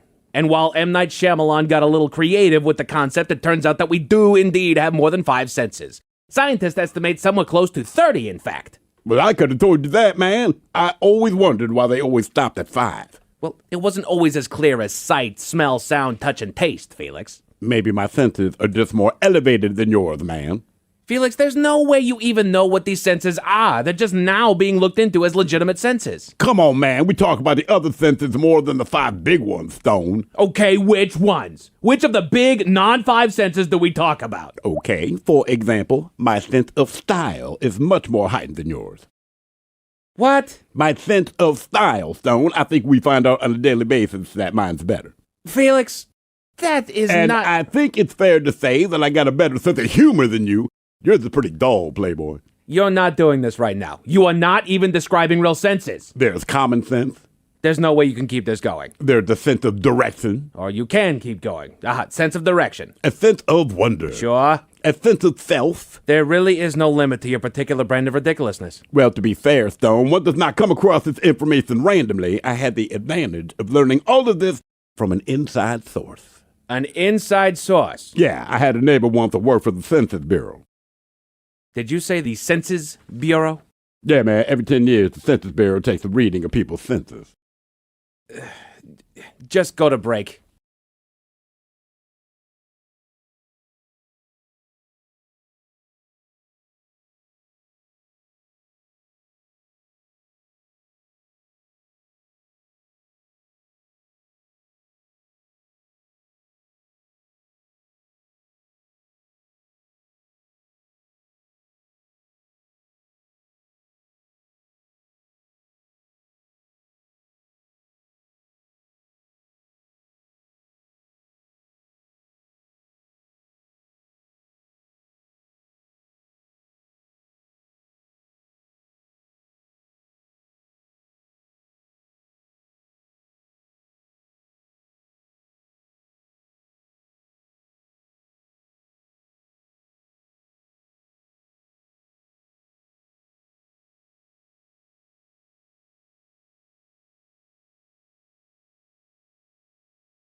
KISW. The men's room returns with Miles and Thrill. All right, cut up until 5:08. We'll drink and toast with the shot of the day. And we do have your headlines on the way at 5:50. But first, quick check with Mike Hawk and some of the stories and headlines he is not working on. Well, thank you, Miles. A new study found that AI chatbots will agree with you even when you're wrong. Well, sure. Right. They're supposed to. They do whatever you want them to. It's kind of what they do. Yeah. Even if they give you really, really bad advice. Exactly. So don't...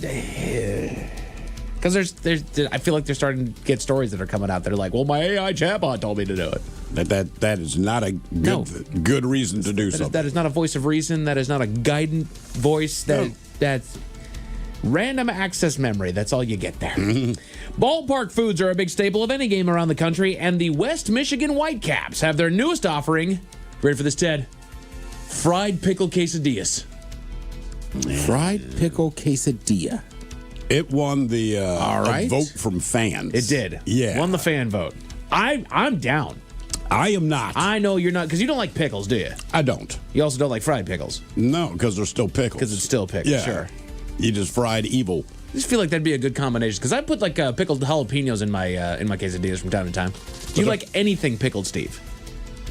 If I'm going to eat a vegetable, most likely it's pickled. Okay. Right? Honestly. Because I like pickling, I like brine, all that stuff. Just pickles themselves just do not do it for me, man. Gotcha. Yeah. Interesting. I was going to say, you know what's even worse? What? It's Mike and I sometimes will just eat the little tiny cucumbers. What are they called? Yeah, the gherkins. But it's not that tiny. It's like But I know what you're this talking big. about. Those little guys. Cugs. Oh, the ones you buy like in a bag of 6. Yeah. So it's not even pickled. Yeah. Yeah, no thanks. No, Mini cucumbers, man. That's what I put on my salad. They're good and refreshing. I like Do it. you? Oh, yeah. I just grab them with hummus. Yeah. Sometimes, honestly, I'll dip them. I'll kind of make like a homemade pickle. I'll get a little bowl of vinegar and dip it in the vinegar, then a little sea salt. Okay. I see where you're at. That's gross. You think? Yes, I do think, yeah. I wouldn't do it, but you go, Ted. Yeah. My wife would drop cucumbers and vinegar and swear it's delicious. I'm like, sure. I believe it. I believe it. I believe you believe that. Amazon has admitted that extensive AI use has wreaked havoc on its core business. Again, no kidding. But why is that screwing up Amazon's business? I don't know, because no one knows the end result of whatever AI is going to do. Well, the thing is that isn't Amazon's core business just selling things that they can deliver? So how is AI As we screwing know that the up? retail part, but Amazon, I mean, it does so many things. Sure. You know, but I don't know. Humans have the ability to change their mind. They do.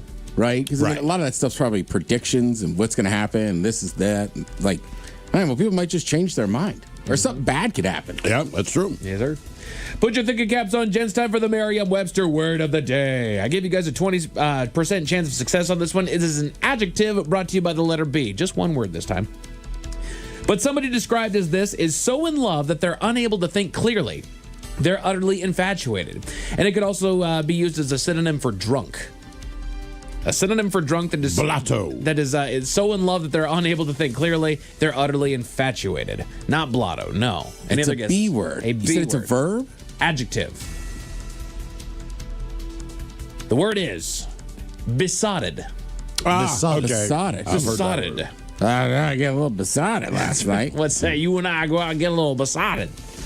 Trying to use that on Saturday. Attaboy. Yeah. Yeah. Why not? I could have one more. I'm starting to get besotted. You want to have a shot? I don't know. I'm planning on getting besotted. What the hell? Just out here with the honey bucket guys getting besotted. A new study found that scams could now cost Americans $119 billion a year. That's why they keep doing the scams. I don't have enough to meet that bill. Yeah. What happens when you run out of money? What do you mean? The thing is that these things are all some form or another kind of a threat. Mm-hmm. You owe us this much, or you haven't paid this, or there's been a charge on that, so that's a different part. But it's like, at some point, you have to give them money. So at what point, after the threats are done, because they're just holding you for ransom for a while, like when you eventually say, like, I literally don't have any more money, because you hear people that are getting thousands, if not millions of dollars just bilked out of them from these scams. Like, at what point does the scammer go, okay, your account is clear now, goodbye? Yeah. I mean, again, I think age plays a part in it, and then I think also some of the scams are very good. Absolutely. And once people get involved and you give them a little info, like, I mean, it's basically like a blackmail. Right. It absolutely is. You all right, Steve?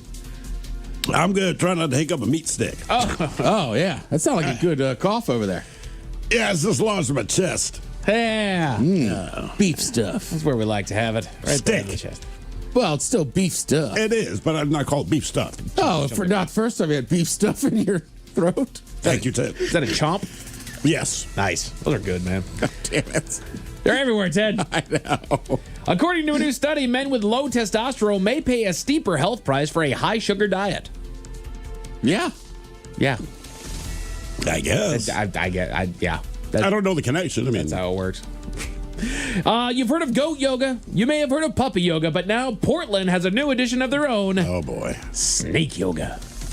No. No. God. How do you relax? I know. You don't.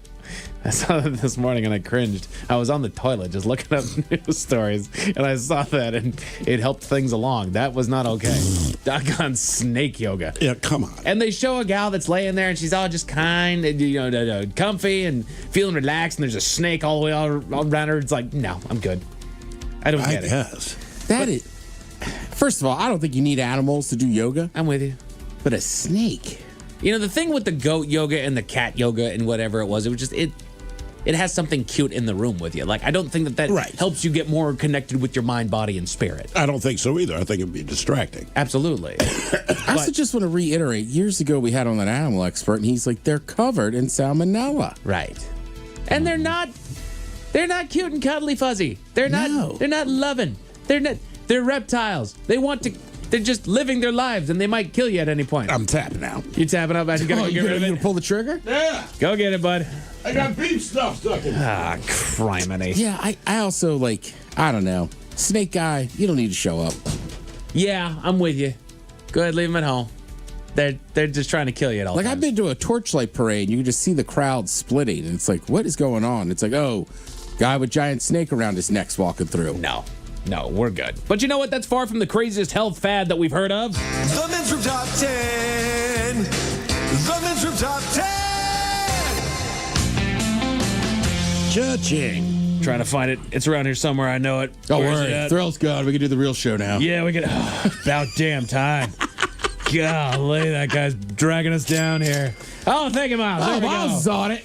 So I went on here. This is from the New York Post, and these are bizarre, forgotten wellness fads that we're using, and what we're using instead.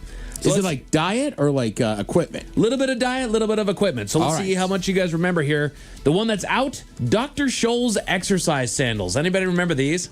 No. Dr. Scholl's exercise sandals. Well, Dr. Scholl's actually are pretty comfortable. So they were wooden clogs, which gained popularity in the 70s, and they're designed to, quote, shape, tone, and firm your legs with every step you take. But the rigid, uncomfortable design drew complaints of painful blisters, leg cramps, and unsteadiness, never mind the incessant clacking sound. What were they? Dr. Scholl's what? Dr. Scholl's exercise sandals. They just look like a slide that was made of wood. Oh, I see. Yep. So now what's in is supportive sneakers. Many footwear brands have developed specialized athletic shoes, and sneakers have become a trendy staple. The healthiest ones won't help you burn calories on their own, but will be comfortable and supportive enough that they make you want to walk more. What were they? The shape-ups, I think, that jumped in there, what? Skechers? 5 years ago now? That was like a big thing, too. And I feel like they were saying they'd help you lose weight or get healthier. And then people were like, oh, they're just kind of a tennis shoe. They're just shoes. They just had a thick sole on them. So it made you move, like it increased your range of motion or whatever it was while you were walking. And so that it was apparently just going to melt the calories off you. I guess so. I don't know. It can't make you walk more. You have to want to walk more. Yeah, exactly. Uh-oh, he's back. Good to go, Steve. Yeah, tastes like beef stick. Hooray! So we're just in case you missed it, we're covering the bizarre, forgotten wellness fads. Oh, wellness fads. Yeah. Did you ever know of the Dr. Scholl's exercise sandals? No, I did not know what is exercise sandals. No, they were basically a slide that was made of wood, and it was supposed to shape and tone your body. I mean, honestly, it just looks like something a woman would wear at the beach. Yeah. Okay. Just it's crazy uncomfortable, so it's doing good for you. Yeah, they're made of wood. Sauna suits. Big. Oh. You remember those? Yeah, we used to use them like in wrestling and stuff. Big sweats equals big weight loss was the promise. These suits made of synthetic plastic or rubber, they're supposed to trap body heat and maximize sweating for rapid but temporary water weight loss. If you didn't have a suit, you didn't need to have to sweat it. People fashioned their own gown out of their own out of garbage bags. Yeah, I'm gonna say trash bags was all the wrestlers in my high school, man. Do you know anybody that's got those one of those zip-up plastic saunas in their home that you kind of just? No, I do not, but I've seen them. I've got two friends that have them, and No they way. swear by them. Oh, God. They swear by them. They're like they are awesome. Really? Increase your body temperature. You get a good sweat on. Due to risk of dehydration and heat stroke, some athletic associations banned sauna suits in the 70s. Really? Yeah.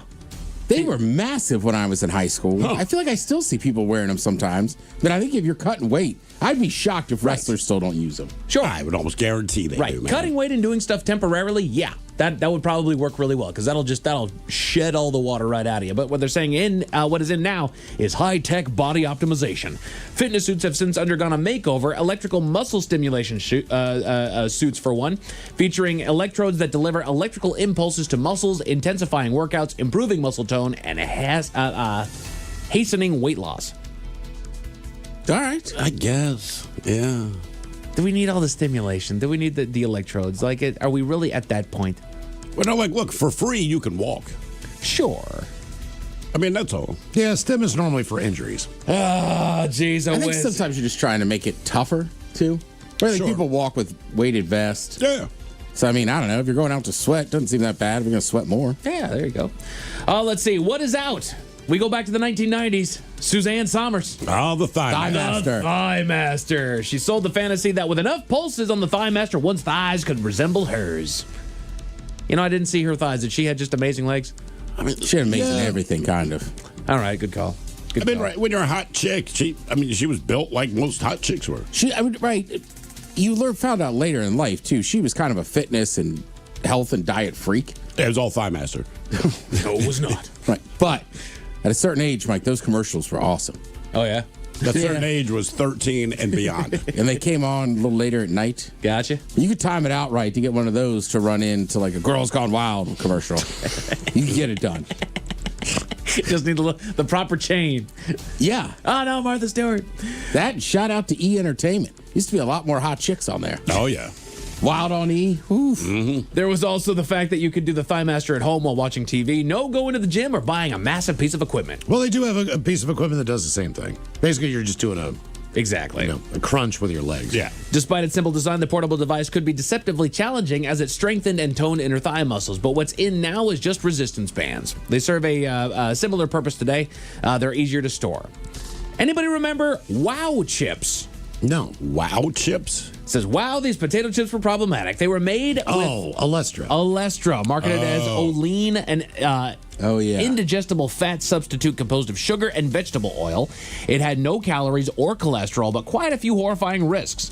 These promised to let you have it all. Delicious potato chips with none of the fat. The problem was that Olestra had all sorts of side effects. Memorably, anal leakage was listed as one. Well, I'm saying, if you're going to, instead of taking an X-Lax or eating kale or fiber supplements, just eat a handful of potato chips, man. Wouldn't that be the easiest way to do it?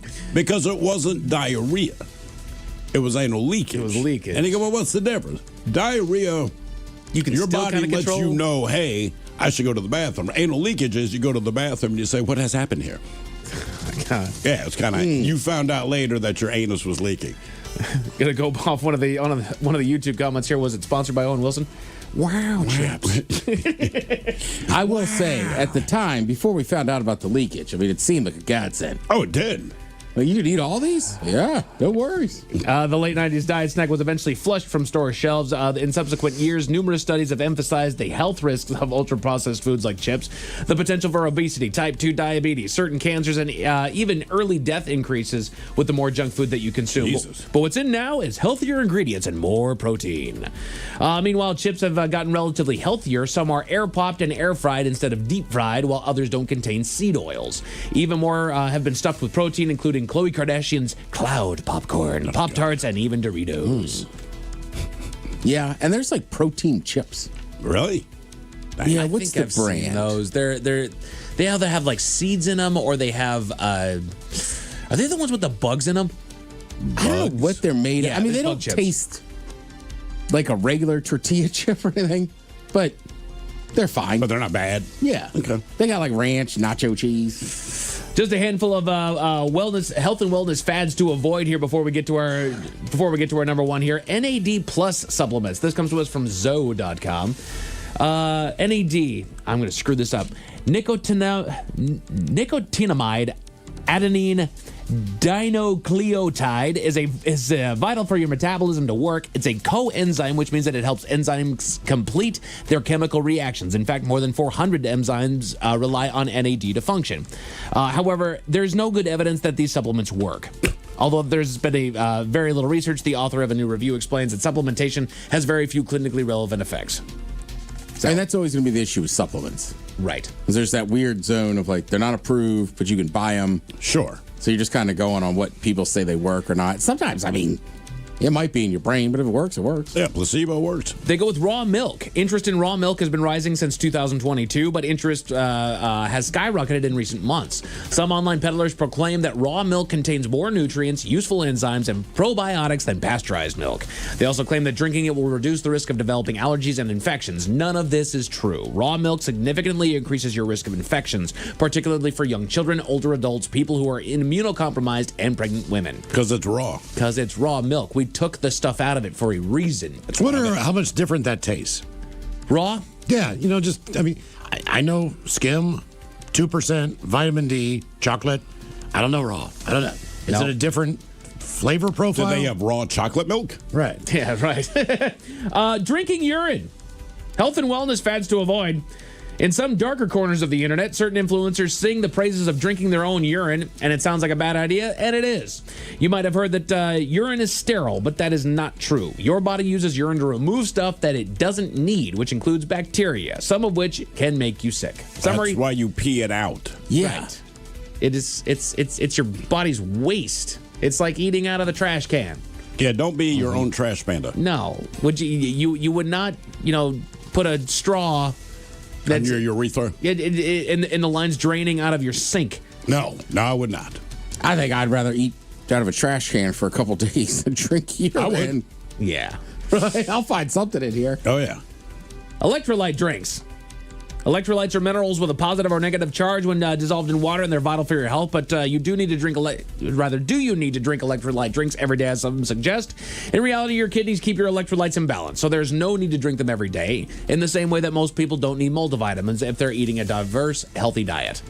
Yeah, I love my electrolyte drink in the morning. I'm with you though. They're yeah, delicious. Just for the taste. It just makes me feel more hydrated. Okay, and I don't know, seems like. I don't know. I got into the habit of it, and that's just what I do. It doesn't taste. It tastes like I get the lemon lime. It kind of tastes like a cheap version of a Gatorade. All right. I dig it. Crockade. Now we'll head on back. This is going to be your last and final bizarre, forgotten wellness fads and what to use instead. Anybody remember what is the most ridiculous commercial for a piece of exercise equipment? Shake weight. The shake weight. It's the most sexually suggestive doohickey of the bunch. These desirable dumbbells launched in 2009 and quickly went viral thanks to a hokey, as seen on TV commercial that highlighted their rapid oscillations. Yeah. Unfortunately, they were found to be no more effective at toning arms and shoulders than traditional dumbbells, which is what they suggest. An alternative is boring old dumbbells, which tend to do the trick, providing weight-bearing training. Well, obviously, because I think every male over the age of 13 would be real toned. Correct. And as I saw that, it was like, that's why Popeye's forearms are so big. He masturbates constantly. Yeah, olive oil, not giving it up. Yeah. No. I don't know how anybody looked at that and they thought that was going to do anything. I didn't think that anyone did until you shared this report. And you go, oh, okay. Like maybe tone the arms a little bit. And I think I had a friend or two that got one, but you got it as a gag. You didn't get it like, no, man, I'm toning up with this. To be fair, we live in a place where people, we had to tell them, hey, don't eat Tide Pods. Yeah. So I guess the shake weight should not surprise us. Yeah, and I think people are always looking for something easy they think they'll do. So if somebody says, hey, do this for 10 minutes per arm, you're going to have guns. Right. I think people would just rather do that than go lift weights. You want easy? Get your 10,000 steps a day. An officer in Michigan stopped a driver suspected of driving under the influence, and you won't believe what gave it away, Miles. What did give it away? Tell you all about it at 5:50. Thank you, sir. Headlines are coming up at 5:50. In the meantime, have we made it to drinking time? Somebody out there deserves to be recognized. And the men's room knows just who it is. So to you, we say, bottoms up, sailor.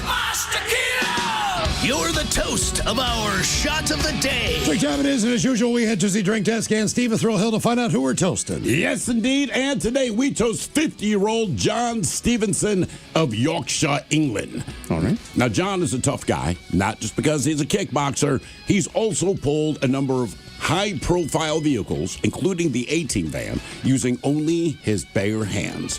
But those feats, they weren't good enough for John's satisfaction. He decided that he will pull a 4,000-pound car 50 meters using only his testicles. And when we say only his testicles, legitimately only his testicles. So a tow rope was tied around a silk scarf that was then tied around his dude berries before he began to pull. Keep in mind, he did not tie the silk rope around his own dude berries. He had a friend, and I'm going to add a very good friend, actually attach the scarf to his berries.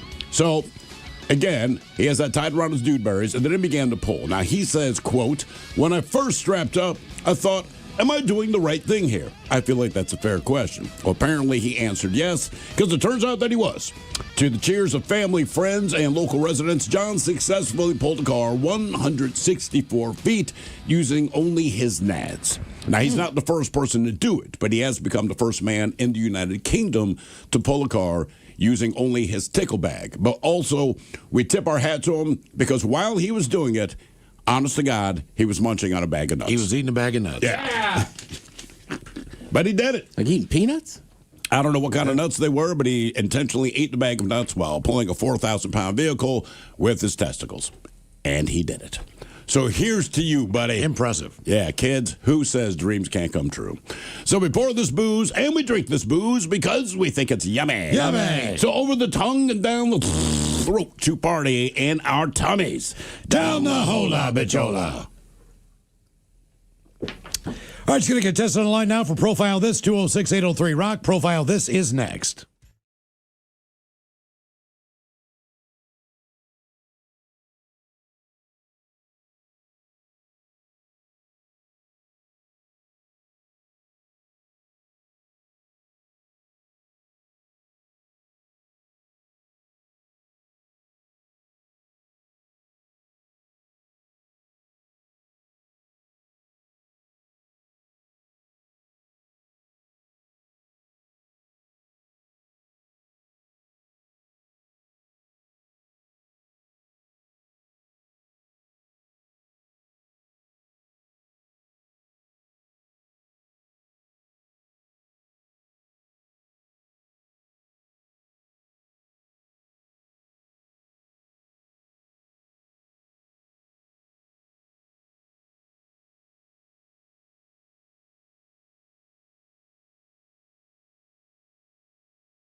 From coast to coast and around the world. If it's not important, you'll hear it here, exclusively on In Action News. Here now are Stone Ledbetter and Felix Foxworthy. Tonight, the cold case has been reopened on the disappearance of the number 1 pencil. But first, scientists are now saying that humans actually have a lot more senses than the 5 that we've been taught. Like that Donnie Wahlberg movie. Donnie Wahlberg? Yeah, man, from New Kids on the Block, Boston Blue. Oh, I thought you meant the other Donnie Wahlberg. No, man, Marky Mark's brother, Stone. I know who Donnie Wahlberg is, Felix! What does that have to do with human senses? He starred in The Sixth Sense. What? He starred in The Sixth. I heard you! I suppose Donnie Wahlberg was in The Sixth Sense, but I would hardly call him the star, Felix. I would call it a Bruce Willis movie before I would call it a Donnie Wahlberg movie. Okay, Donnie Wahlberg is the reason there's an M. Night Shyamalan twist ending, Playboy. Therefore, he is the most important character, ergo, it is a Donnie Wahlberg movie. How do you manage to make stupid arguments sound right? It's actually an art, Playboy. Indeed. And while M. Night Shyamalan got a little creative with the concept, it turns out that we do indeed have more than 5 senses. Scientists estimate somewhere close to 30, in fact. Well, I could have told you that, man. I always wondered why they always stopped at 5. Well, it wasn't always as clear as sight, smell, sound, touch, and taste, Felix. Maybe my senses are just more elevated than yours, man. Felix, there's no way you even know what these senses are. They're just now being looked into as legitimate senses. Come on, man. We talk about the other senses more than the 5 big ones, Stone. Okay, which ones? Which of the big non-5 senses do we talk about? Okay, for example, my sense of style is much more heightened than yours. What? My sense of style, Stone. I think we find out on a daily basis that mine's better. Felix, that is and not... I think it's fair to say that I got a better sense of humor than you. Yours is pretty dull, Playboy. You're not doing this right now. You are not even describing real senses. There's common sense. There's no way you can keep this going. There's the sense of direction. Or you can keep going. Sense of direction. A sense of wonder. Sure. A sense of self. There really is no limit to your particular brand of ridiculousness. Well, to be fair, Stone, one does not come across this information randomly. I had the advantage of learning all of this from an inside source. An inside source? Yeah, I had a neighbor once that worked for the Census Bureau. Did you say the Census Bureau? Yeah, man. Every 10 years, the Census Bureau takes a reading of people's census. Just go to break.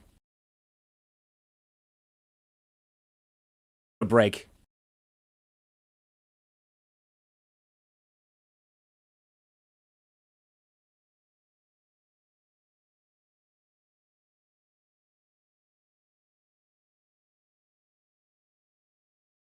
Hello, everyone. This has been an In-Action News broadcast, a commedia dysfunction. Watch all In-Action News videos, new and old, on our YouTube channel, youtube.com/@inactionnews. And make sure you like and subscribe, man. And be sure to follow us on all your favorite social media platforms at In-Action News.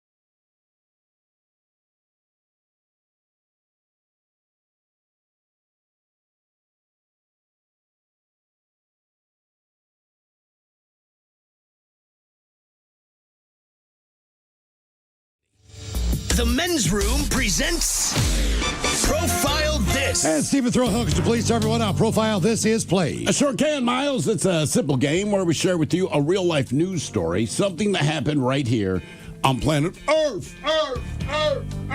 Earth. And as you listen to the story, based on the stereotypes you believe to be true of people and the decisions that people make, we'll ask you what it is you think makes the story a story. Hello, Ray. Welcome to the Men's Room. Hola. Hola. All right, Ray, you understand how this here game is played? Yes, sir, I do. Fantastic. You have your choice today of 3 categories. We offer you the wonderful world of drugs. We have Hit Me With Your Best Shot, where you guess the unconventional object someone used as a weapon.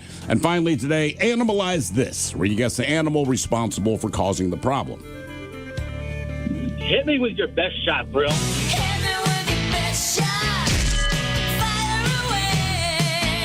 All right, we go to Altoona, Pennsylvania, where charges were filed after a woman attacked her parents with something odd while high on meth. Jacqueline Lang, she was charged with aggravated assault with indifference. That's a new one.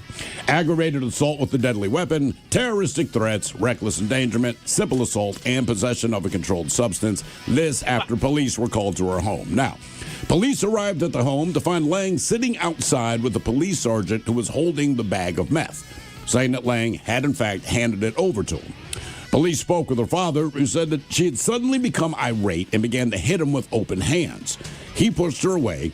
She then went to the kitchen and grabbed a knife. She threw the knife in his direction. She missed, but she shattered a pane of glass above the doorway to the kitchen. She then grabbed another knife and jammed it into the doorway while saying that she would kill him. Meanwhile, her mother tried to restrain her daughter in the kitchen. She then grabbed something else and held it over her head in a, quote, threatening manner. Well, at this point, an Altoona police sergeant entered the home, witnessed her with the object before separating the parties. She was then taken to the hospital, because she cray-cray, before finally being arrested. The question is, what was her second weapon of choice after the knives? Was it a pizza cutter? Was it a cutting board? Was it a blender, or was it a hot coffee pot? So pizza cutter, cutting board, blender, or coffee pot? You know what? I got to hear the other guys on this one, but I'm going to go pizza cutter. Pizza cutter. All right. Range is based on the easiness. Two of these have handles. Sometimes a cutting board does. But a blender and a coffee pot both have handles. I'm just going to say she grabbed that coffee pot and threw that. I think it's a cutting board. She tried to stab her with a knife, right? Or stab the dad with a knife? Not really stab, just throw it in his direction. Right. Well, she was chopping something. She's probably chopping on the cutting board. While on meth, still uses a cutting board. What did she try to attack her parents with? A pizza cutter, a cutting board, a blender, or a coffee pot? We'll find out next. That was a tease. You are listening to The Men's Room.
Passing through 99.9 KISW. Categories: hit me with your best shot on profile. This got a PA woman who attacked her parents while on drugs, tried to attack them with knives and everything else. Threw them at the dad there. She also threw something else. She was arrested, and she did hit her parents or tried to with something.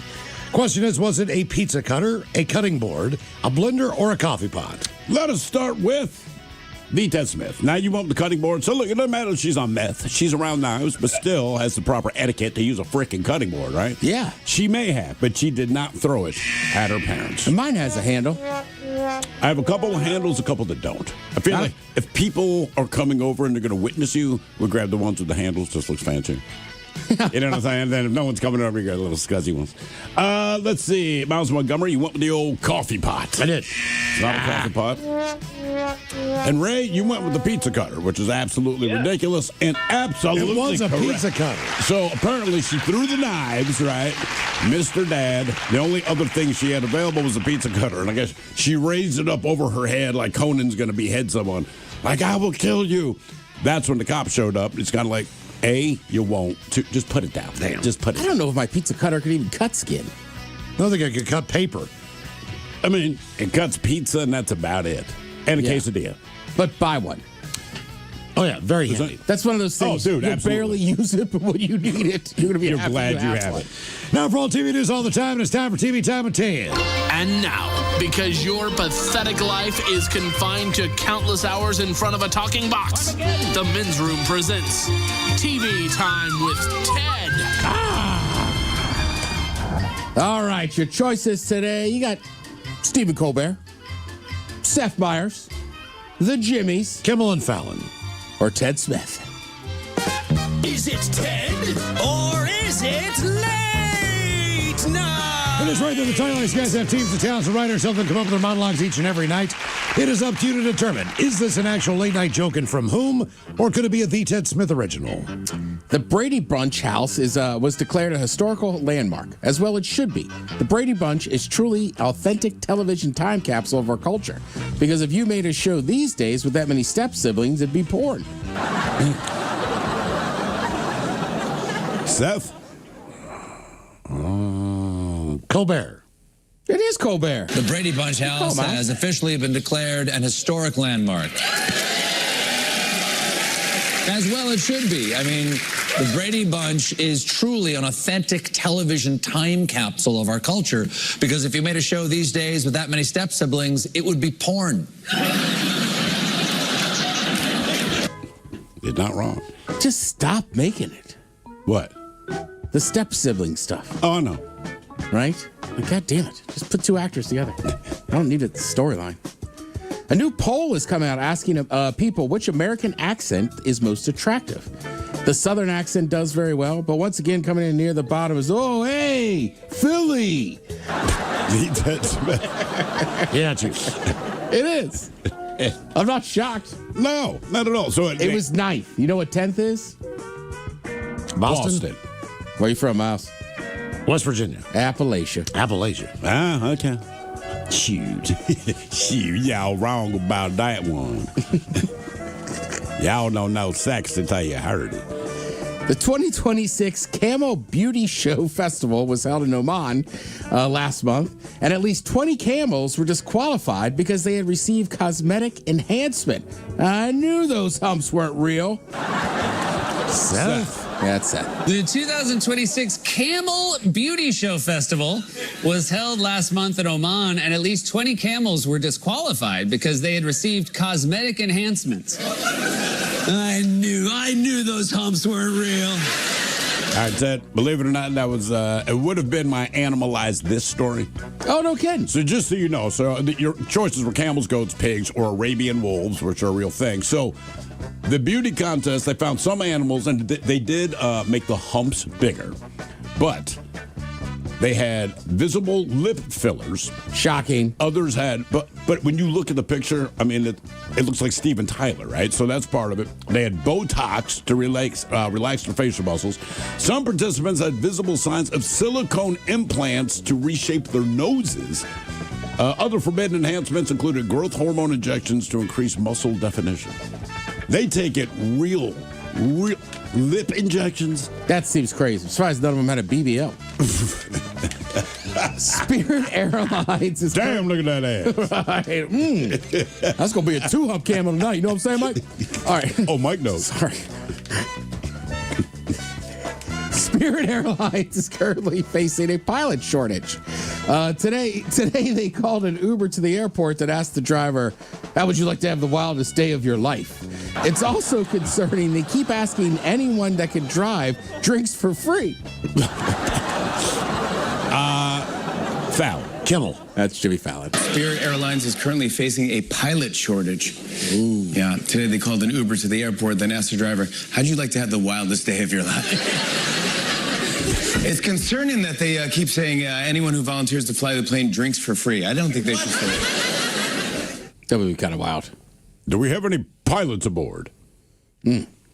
Let's see. First of all, I just want to say real quickly to any coaches out there, or especially children that are playing sports, as our fair country, the USA, has found out last night after the World Baseball Classic, you need to play every game to win it. Yes. That is unbelievable to me. Today we're sitting around hoping Italy can beat Mexico so that we can advance. Miles, I don't know if you saw this, but the coach was on a show on the MLB network earlier in the day yesterday and was like, yeah, we stayed up pretty late partying after we beat Mexico, but like we're already in the quarterfinals. Like we'll still try tonight. Then after the game, around the 6th or 7th inning, they started putting in some pinch hitters and this and that, and people were kind of like, did you just figure it out? He was wrong. It's a run differential kind of deal. So just beating Mexico did not get them through. They needed to win that game last night for sure. So again, today they're sitting around waiting. You got to hope Italy can beat Mexico. But just like I was saying to Mike earlier, A, I don't know how he didn't know the rules. He said he misspoke. But B, how did nobody in that locker room go, hey, man, we still got to win this one? Because they're partying. And I think you said it's the best advice. You know, my son plays volleyball, and as they do this, there's certain teams they recognize, you know, from the year before or whatever. And he'll tell me before a game, like, see those guys over there? They're not very good. I'm like, then you need to beat the living hell out of them to prove it. You never play down to your competition. You play the best you can, period, right? And I try to beat that into his head. I'm like, Tom Brady won all the Super Bowls because he didn't care who you were. Yeah. You got to beat him in his game. He's going to play his best, period, every single time. And then this past weekend, they beat a team that I didn't recognize. But he goes, man, I didn't think we were going to win. We've lost to them every time we played. I said, right, but you went out and played your best, and it turns out you beat them because on this day, you're the better team. And I said, look, whether you win or lose the game, make sure that the team you played never wants to play you again. Yeah, that's the best thing you can do. It's a tournament, whatever, and I get it, right? I grew up playing in baseball tournaments. Sometimes you have a game you think you don't, but like just play the game, play to win the game. Put the effort into every winning time, the game. Every single freaking time. And look, you might know, right? You might be 15 years old hearing my voice, right? You might be the best player on that travel team. You know if the lineup's a little bit different, right? But if you're pitching, you still got to pitch that hell of a game and then pick up the other guys maybe that don't play it. So I just can't get over that coach being like, oh, we're already through. But that explains it. If the coach is saying that, right, you expect the players to follow. Yeah. Every game, gentlemen. All right, this is an interesting list. These are 9 famous people who were on reality shows before they were famous. Any guesses?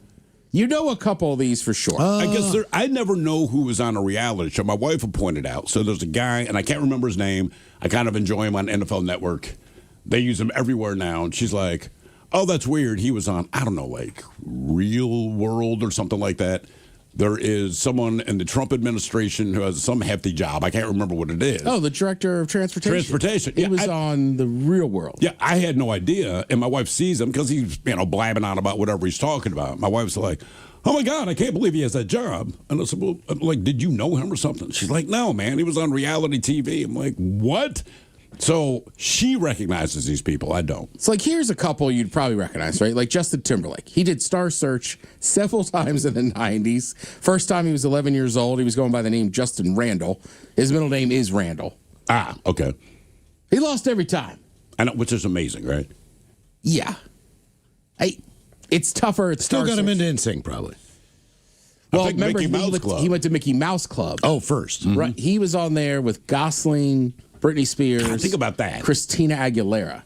And then he ends up getting into NSYNC. And the rest went on to continue letting us know who they are. Well, they should do a Disney tour together. Beyonce and Kelly Rowland. As preteens, they competed on Star Search as a group called Girls Time. They didn't sing, they just brought out spices. It's the way they spelled time. This was in 1993. Right? Okay.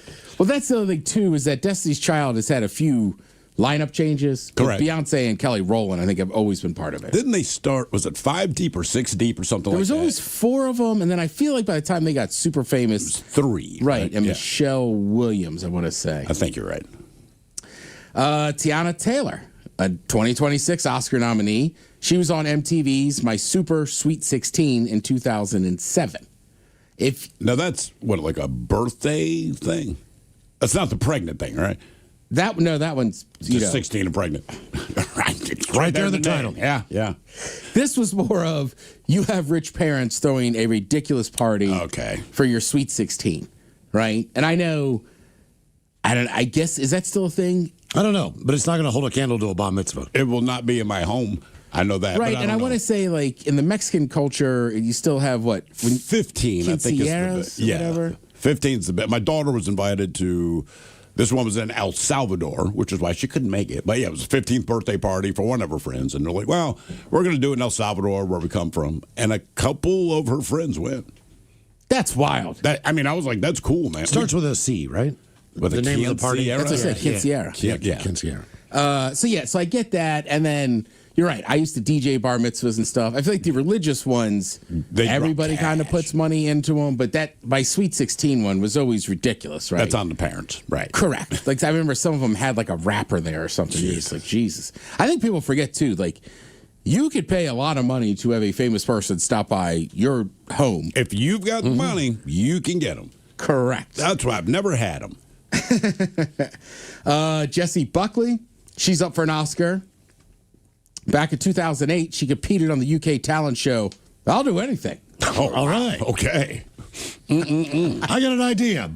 Yeah. Couldn't think of a better name for that show. Huh. What do you think? Okay, I got it. It is kind of a weird one. This one, again, these are famous people who competed on a reality show. This one you would probably know. Jennifer Hudson was on American Idol in 2004. Sure. She only came in 7th. This was 2004. But she has gone on to succeed in everything else she's done and has won an EGOT. And think about that. And I don't know who she lost to on that show, and I don't watch the show, but when you hear her saying, like, that girl's got such pipes, I'm like, who beat you? I mean, look, we're talking sports, we're talking these talent shows. Yeah. Any of those things, too, at certain times are just judgment on who's making it. That is true. You know what I mean? Like, I tell this story all the time. There's a kid I went to high school with. He played freshman football with me, right? He couldn't make JV. And then the next year, they were like, I think we should put him on varsity. And they're like, nah, he's not good enough. He played 1 year. I don't know if he started lifting. Then he got a scholarship to North Carolina and played like 10 years in the league. Mm-hmm. So he only went to high school for 1 year? He only played varsity for a year. Wow. Played freshman, played JV. And he never played on freshman or JV. So he was just on the bench. He was just a guy on the team. And then, but I don't know if he kept working hard or whatever, but it's just amazing. And some of those kids look, there's great. I'll die on this hill. Tim Tebow is arguably, to me, the greatest college quarterback of all time. College, yes. Yeah. That doesn't always translate into the pros. No, it does not. Lady Gaga. She was on MTV's hidden camera show Boiling Points at 19 in 2005. It's funny because it's all the people that do her like in school and all that. So she's always been about her music. And they said like in the cafeteria, because she went to some art school or whatever, they had a piano. And she would sit down at the piano and she would sing and she could play. And they're like, oh, it's kind of cool. All of them were like, well, she can play and she can sing. It was really effing annoying. Yeah. Well, all of her friends or supposed friends put together a Facebook page called like Stephanie, whatever her last name, will never be famous. Oh, really? Oh, yeah. Damn. Oh, yeah. So I think that was kind of bulletin board fodder for her. Okay. Like, I'll show you. They were wrong. Emma Stone, she was on VH1's In Search of the Partridge Family when she was just 15. This was back in 2004. The goal was to cast a remake of the classic show. She won the role of Laura Partridge, filmed the pilot, but it never aired. I vaguely remember that show existing. Yeah. I thought she was on the show Who Has the Biggest Eyes? I will say VH1's one of those channels, like I stopped watching it years ago. They have so many shows. Mm-hmm. Like sometimes I see these rappers and you don't really know, and I'm like, how are they famous? And then people are like, oh, they've had a VH1 show forever. Yep. Yeah. And now this one, Tom Hardy. Say what now? Back in 1998, he was 20 years old and he was on a British show called Find Me a Super Bottle. Oh, I'd sign up for that. How far do you think you get? Not far now. Yeah. At what point in your life would you have done better? Super meaning. Yeah, that's kind of a tough one. Find me a super bottle. But Tom Hardy, right, super fitness guy. I know he competes, I want to say, in Brazilian Jiu-Jitsu, this and that. He's a badass. So I'm sure he was always probably a good-looking guy. I don't know if he was good enough for them to find him a super bottle. Well, he did all right. But he could do all right there. Thank you, Tim. We appreciate it. You're listening to The Men's Room. Here's your Beat Migs cheat sheet.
From coast to coast and around the world. If it's not important, you'll hear it here, exclusively on In Action News. Here now are Stone Ledbetter and Felix Foxworthy. Tonight, the cold case has been reopened on the disappearance of the number 1 pencil. But first, scientists are now saying that humans actually have a lot more senses than the 5 that we've been taught. Like that Donnie Wahlberg movie. Donnie Wahlberg? Yeah, man, from New Kids on the Block, Boston Blue. Oh, I thought you meant the other Donnie Wahlberg. No, man, Marky Mark's brother, Stone. I know who Donnie Wahlberg is, Felix! What does that have to do with human senses? He starred in The Sixth Sense. What? He starred in The Sixth... I heard you! I suppose Donnie Wahlberg was in The Sixth Sense, but I would hardly call him the star, Felix. I would call it a Bruce Willis movie before I would call it a Donnie Wahlberg movie. Okay, Donnie Wahlberg is the reason there's an M. Night Shyamalan twist ending, Playboy. Therefore, he is the most important character, ergo, it is a Donnie Wahlberg movie. How do you manage to make stupid arguments sound right? It's actually an art, Playboy. Indeed. And while M. Night Shyamalan got a little creative with the concept, it turns out that we do indeed have more than 5 senses. Scientists estimate somewhere close to 30, in fact. Well, I could have told you that, man. I always wondered why they always stopped at 5. Well, it wasn't always as clear as sight, smell, sound, touch, and taste, Felix. Maybe my senses are just more elevated than yours, man. Felix, there's no way you even know what these senses are. They're just now being looked into as legitimate senses. Come on, man. We talk about the other senses more than the 5 big ones, Stone. Okay, which ones? Which of the big non-5 senses do we talk about? Okay, for example, my sense of style is much more heightened than yours. What? My sense of style, Stone. I think we find out on a daily basis that mine's better. Felix, that is and not... I think it's fair to say that I got a better sense of humor than you. Yours is pretty dull, Playboy. You're not doing this right now. You are not even describing real senses. There's common sense. There's no way you can keep this going. There's the sense of direction. Or you can keep going. Sense of direction. A sense of wonder. Sure. A sense of self. There really is no limit to your particular brand of ridiculousness. Well, to be fair, Stone, one does not come across this information randomly. I had the advantage of learning all of this from an inside source. An inside source? Yeah, I had a neighbor once that worked for the Census Bureau. Did you say the Census Bureau? Yeah, man. Every 10 years, the Census Bureau takes a reading of people's census. Just go to break.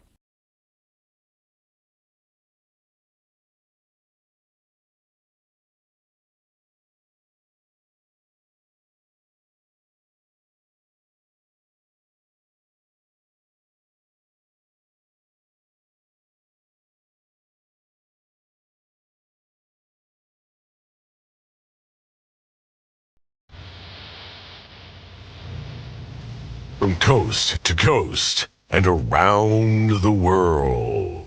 If it's not important, you'll hear it here, exclusively on In Action News. Here now are Stone Ledbetter and Felix Foxworthy. Tonight, a man at a Japanese steakhouse was left outraged when he was charged for all 7 shrimp that he didn't catch in his mouth from the chef's spatula. But first, we begin with a story out of Bulgaria. A top-tier soccer team there had to apologize after observing a moment of silence before the match for a former player. Why do they have to apologize? Well, the former player in question was still very much alive. The team had received misinformation that the player had died, so they observed the minute of silence to mourn his passing, in spite of him not having passed. What's wrong with that? What do you mean, what's wrong with that? The man wasn't dead, Felix. So? So what? You don't hold a moment of silence for the living? Man, in my family, we hold funerals before we die. What? Your family holds funerals before any of you have died? Yeah, man. Makes it more convenient for everyone. You know, we can plan in advance. Hold on. You have funerals for people who are still alive. Yeah. We say our goodbyes in advance. Then go play dominoes or something. Okay, this doesn't make sense, but where is the not dead relative during their own funeral? Well, it depends on the relative, man. There's no set rule where a relative has to be during their funeral? As long as they were alive, no. Of course. They must be alive for the funeral. Yeah, they just can't be at the funeral. Like my Uncle Terrence, man. The day we had his funeral, he went spelunking. Your Uncle Terrence went spelunking while the rest of you held a funeral for him. Yeah. Real nice service, too, man. A lot of tears, bro. A lot of tears. That's absolutely ridiculous, Felix. The man was alive. Yeah, sort of, man. What do you mean, sort of alive? Uncle Terrence, he died while he was spelunking. Wait a sec. Your Uncle Terrence died while spelunking during his own funeral? It was crazy, man. We didn't find out until his wake afterwards. You found out at the wake of the man you just had a funeral for that he died for real? That is what I'm telling you, man. Serendipitous. That's the word for it, I suppose. Well, then what do? I mean, you still have to bury the body or whatever tradition you might have. No, man. Burial is expensive, Playboy. Nah, man. Us Foxworthies, we sell the bodies to science. The whole family? You sell your bodies to science after you die? Yeah, man. A lot of scientists very interested in my family. I can see that. We'll be back. Hello, everyone. This has been an In Action News broadcast, a commedia dysfunction. Watch all In Action News videos, new and old, on our YouTube channel, youtube.com/@inactionnews. And make sure you like and subscribe, man. And be sure to follow us on all your favorite social media platforms at In Action News.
The Men's Room returns with Miles and Thrill. Now, let's see what's happening in the real world. All right, here we go as we head to Disneyland, where several stormtroopers and droids at Star Tours all get sick. Meanwhile, a drugstore employee is accused of getting heated and pulling a gun on a chick. Kickboxer in England does something that is completely nuts. A sheriff's deputy stops a drunk driver going the wrong way, which took some guts. And an AirTag saves a newborn litter of kittens in Boston. It is time for your headlines. Now, it's time to hit the headlines. Here's my car. All right, top story, we're going to Michigan, where disaster was narrowly avoided. Local authorities got calls from witnesses to report a suspected drunk driver. Officers were quickly able to track down the driver and initiate a stop, where the driver willingly got himself out of the car. Body cam footage shows the encounter between the officer and the driver, in which we find out what gave the drunk driver away, as the officer asks if the driver knew where he was, to which he replied that he didn't. Turns out that for quite some time he'd been driving in the northbound lanes of a local highway, traveling southbound. Damn. They asked how much he had consumed that evening, to which he also didn't know the answer, and he was arrested. He's facing some serious charges, and the local authorities urge people to find alternatives to driving under the influence. No, but yes. Reading this story, this guy had zero idea that he was behind the wheel of a car. So he doesn't even know he's driving. I don't think he does. This guy's absolutely blacked out. Wow. I guarantee he woke up inside of a jail cell and said, "What the hell happened? What did I do?" Right. You know, they're saying there's no excuse for it. It's like, I don't think anybody's at the wheel. The problem is, once you're blacked out, like, there's no excuse for it, but once you're blacked out, there's nothing you can do. As they say, basically your brain stops recording information. Right. That's why you don't remember it. You have no idea what you're doing in the moment. Exactly. And some people are fine. Yeah. What do you mean? Like, they'll be like, "Oh, I blacked out." I was like, "You did? You seemed like we were chatting." Right. I did not realize you were that hammered. Yeah, you don't have to be an a-hole. Generally, you're going to be. Right. But yeah, blackout is just my brain has stopped recording anything that is going on now. Mm-hmm. Down to New Mexico, where parking enforcement gets serious. Details are still being worked out on an encounter outside of a food and drug store. Two women allege that they stopped outside of the store and needed to quickly run inside, so they parked in the fire lane. That much we all can agree on. All right. They claim that they were approached by a man who yelled profanities at them and followed them out of the parking lot, at some point pointing a firearm at them. Jesus. The story continues that they stopped outside of the same store, parked in the same fire lane again so that they could quickly grab cash from the ATM, but were refused entry by the same man, who continued his profane-laden tirade. Officers arrived, and the man claims that the women were crass with him and even sprayed him in the face with mace. But he denies having pointed his gun at them, in spite of admitting that he was holding it at the time that he was confronting them, fearing that they might be armed inside of the car, you see. Officers ended up arresting the man, as there was zero evidence that he had been sprayed in the face, and his story didn't quite line up with normal behaviors of people in the position that he claimed to be in. They basically said, he feared for his life. That's why he had his gun on. It's like people who fear for their lives don't approach. I don't approach the thing that I think is going to possibly end my life. Correct. Look at that grizzly bear. Let me get closer. Let me walk closer. Hey, buddy. Right. I got some salmon. That's I only did that because I was terrified. That's just not how this works. We toasted this man earlier today, but we go to the UK where a new first has happened. A local man and kickboxers in the media for spreading awareness of men's mental health issues, and he did so by becoming the first man in the UK to pull a car using only his testicles. I wonder what that conversation is like with the wife. Hey, babe, I just had this idea. I just want to get your thoughts on this. So, I pulled the car with my bare hands. Yeah, baby, you're... No, listen.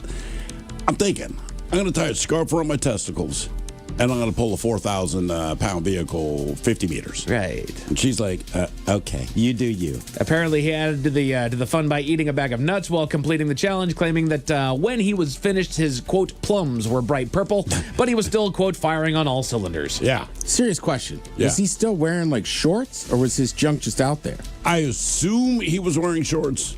Because, there were witnesses. They said family, friends, and local residents. Regardless of whatever feat you're trying to pull off, I don't think you can just do it naked. I'd invite you guys to watch me tug stuff around with my junk, but thank you, Ted. I don't know that I'd invite my family. No.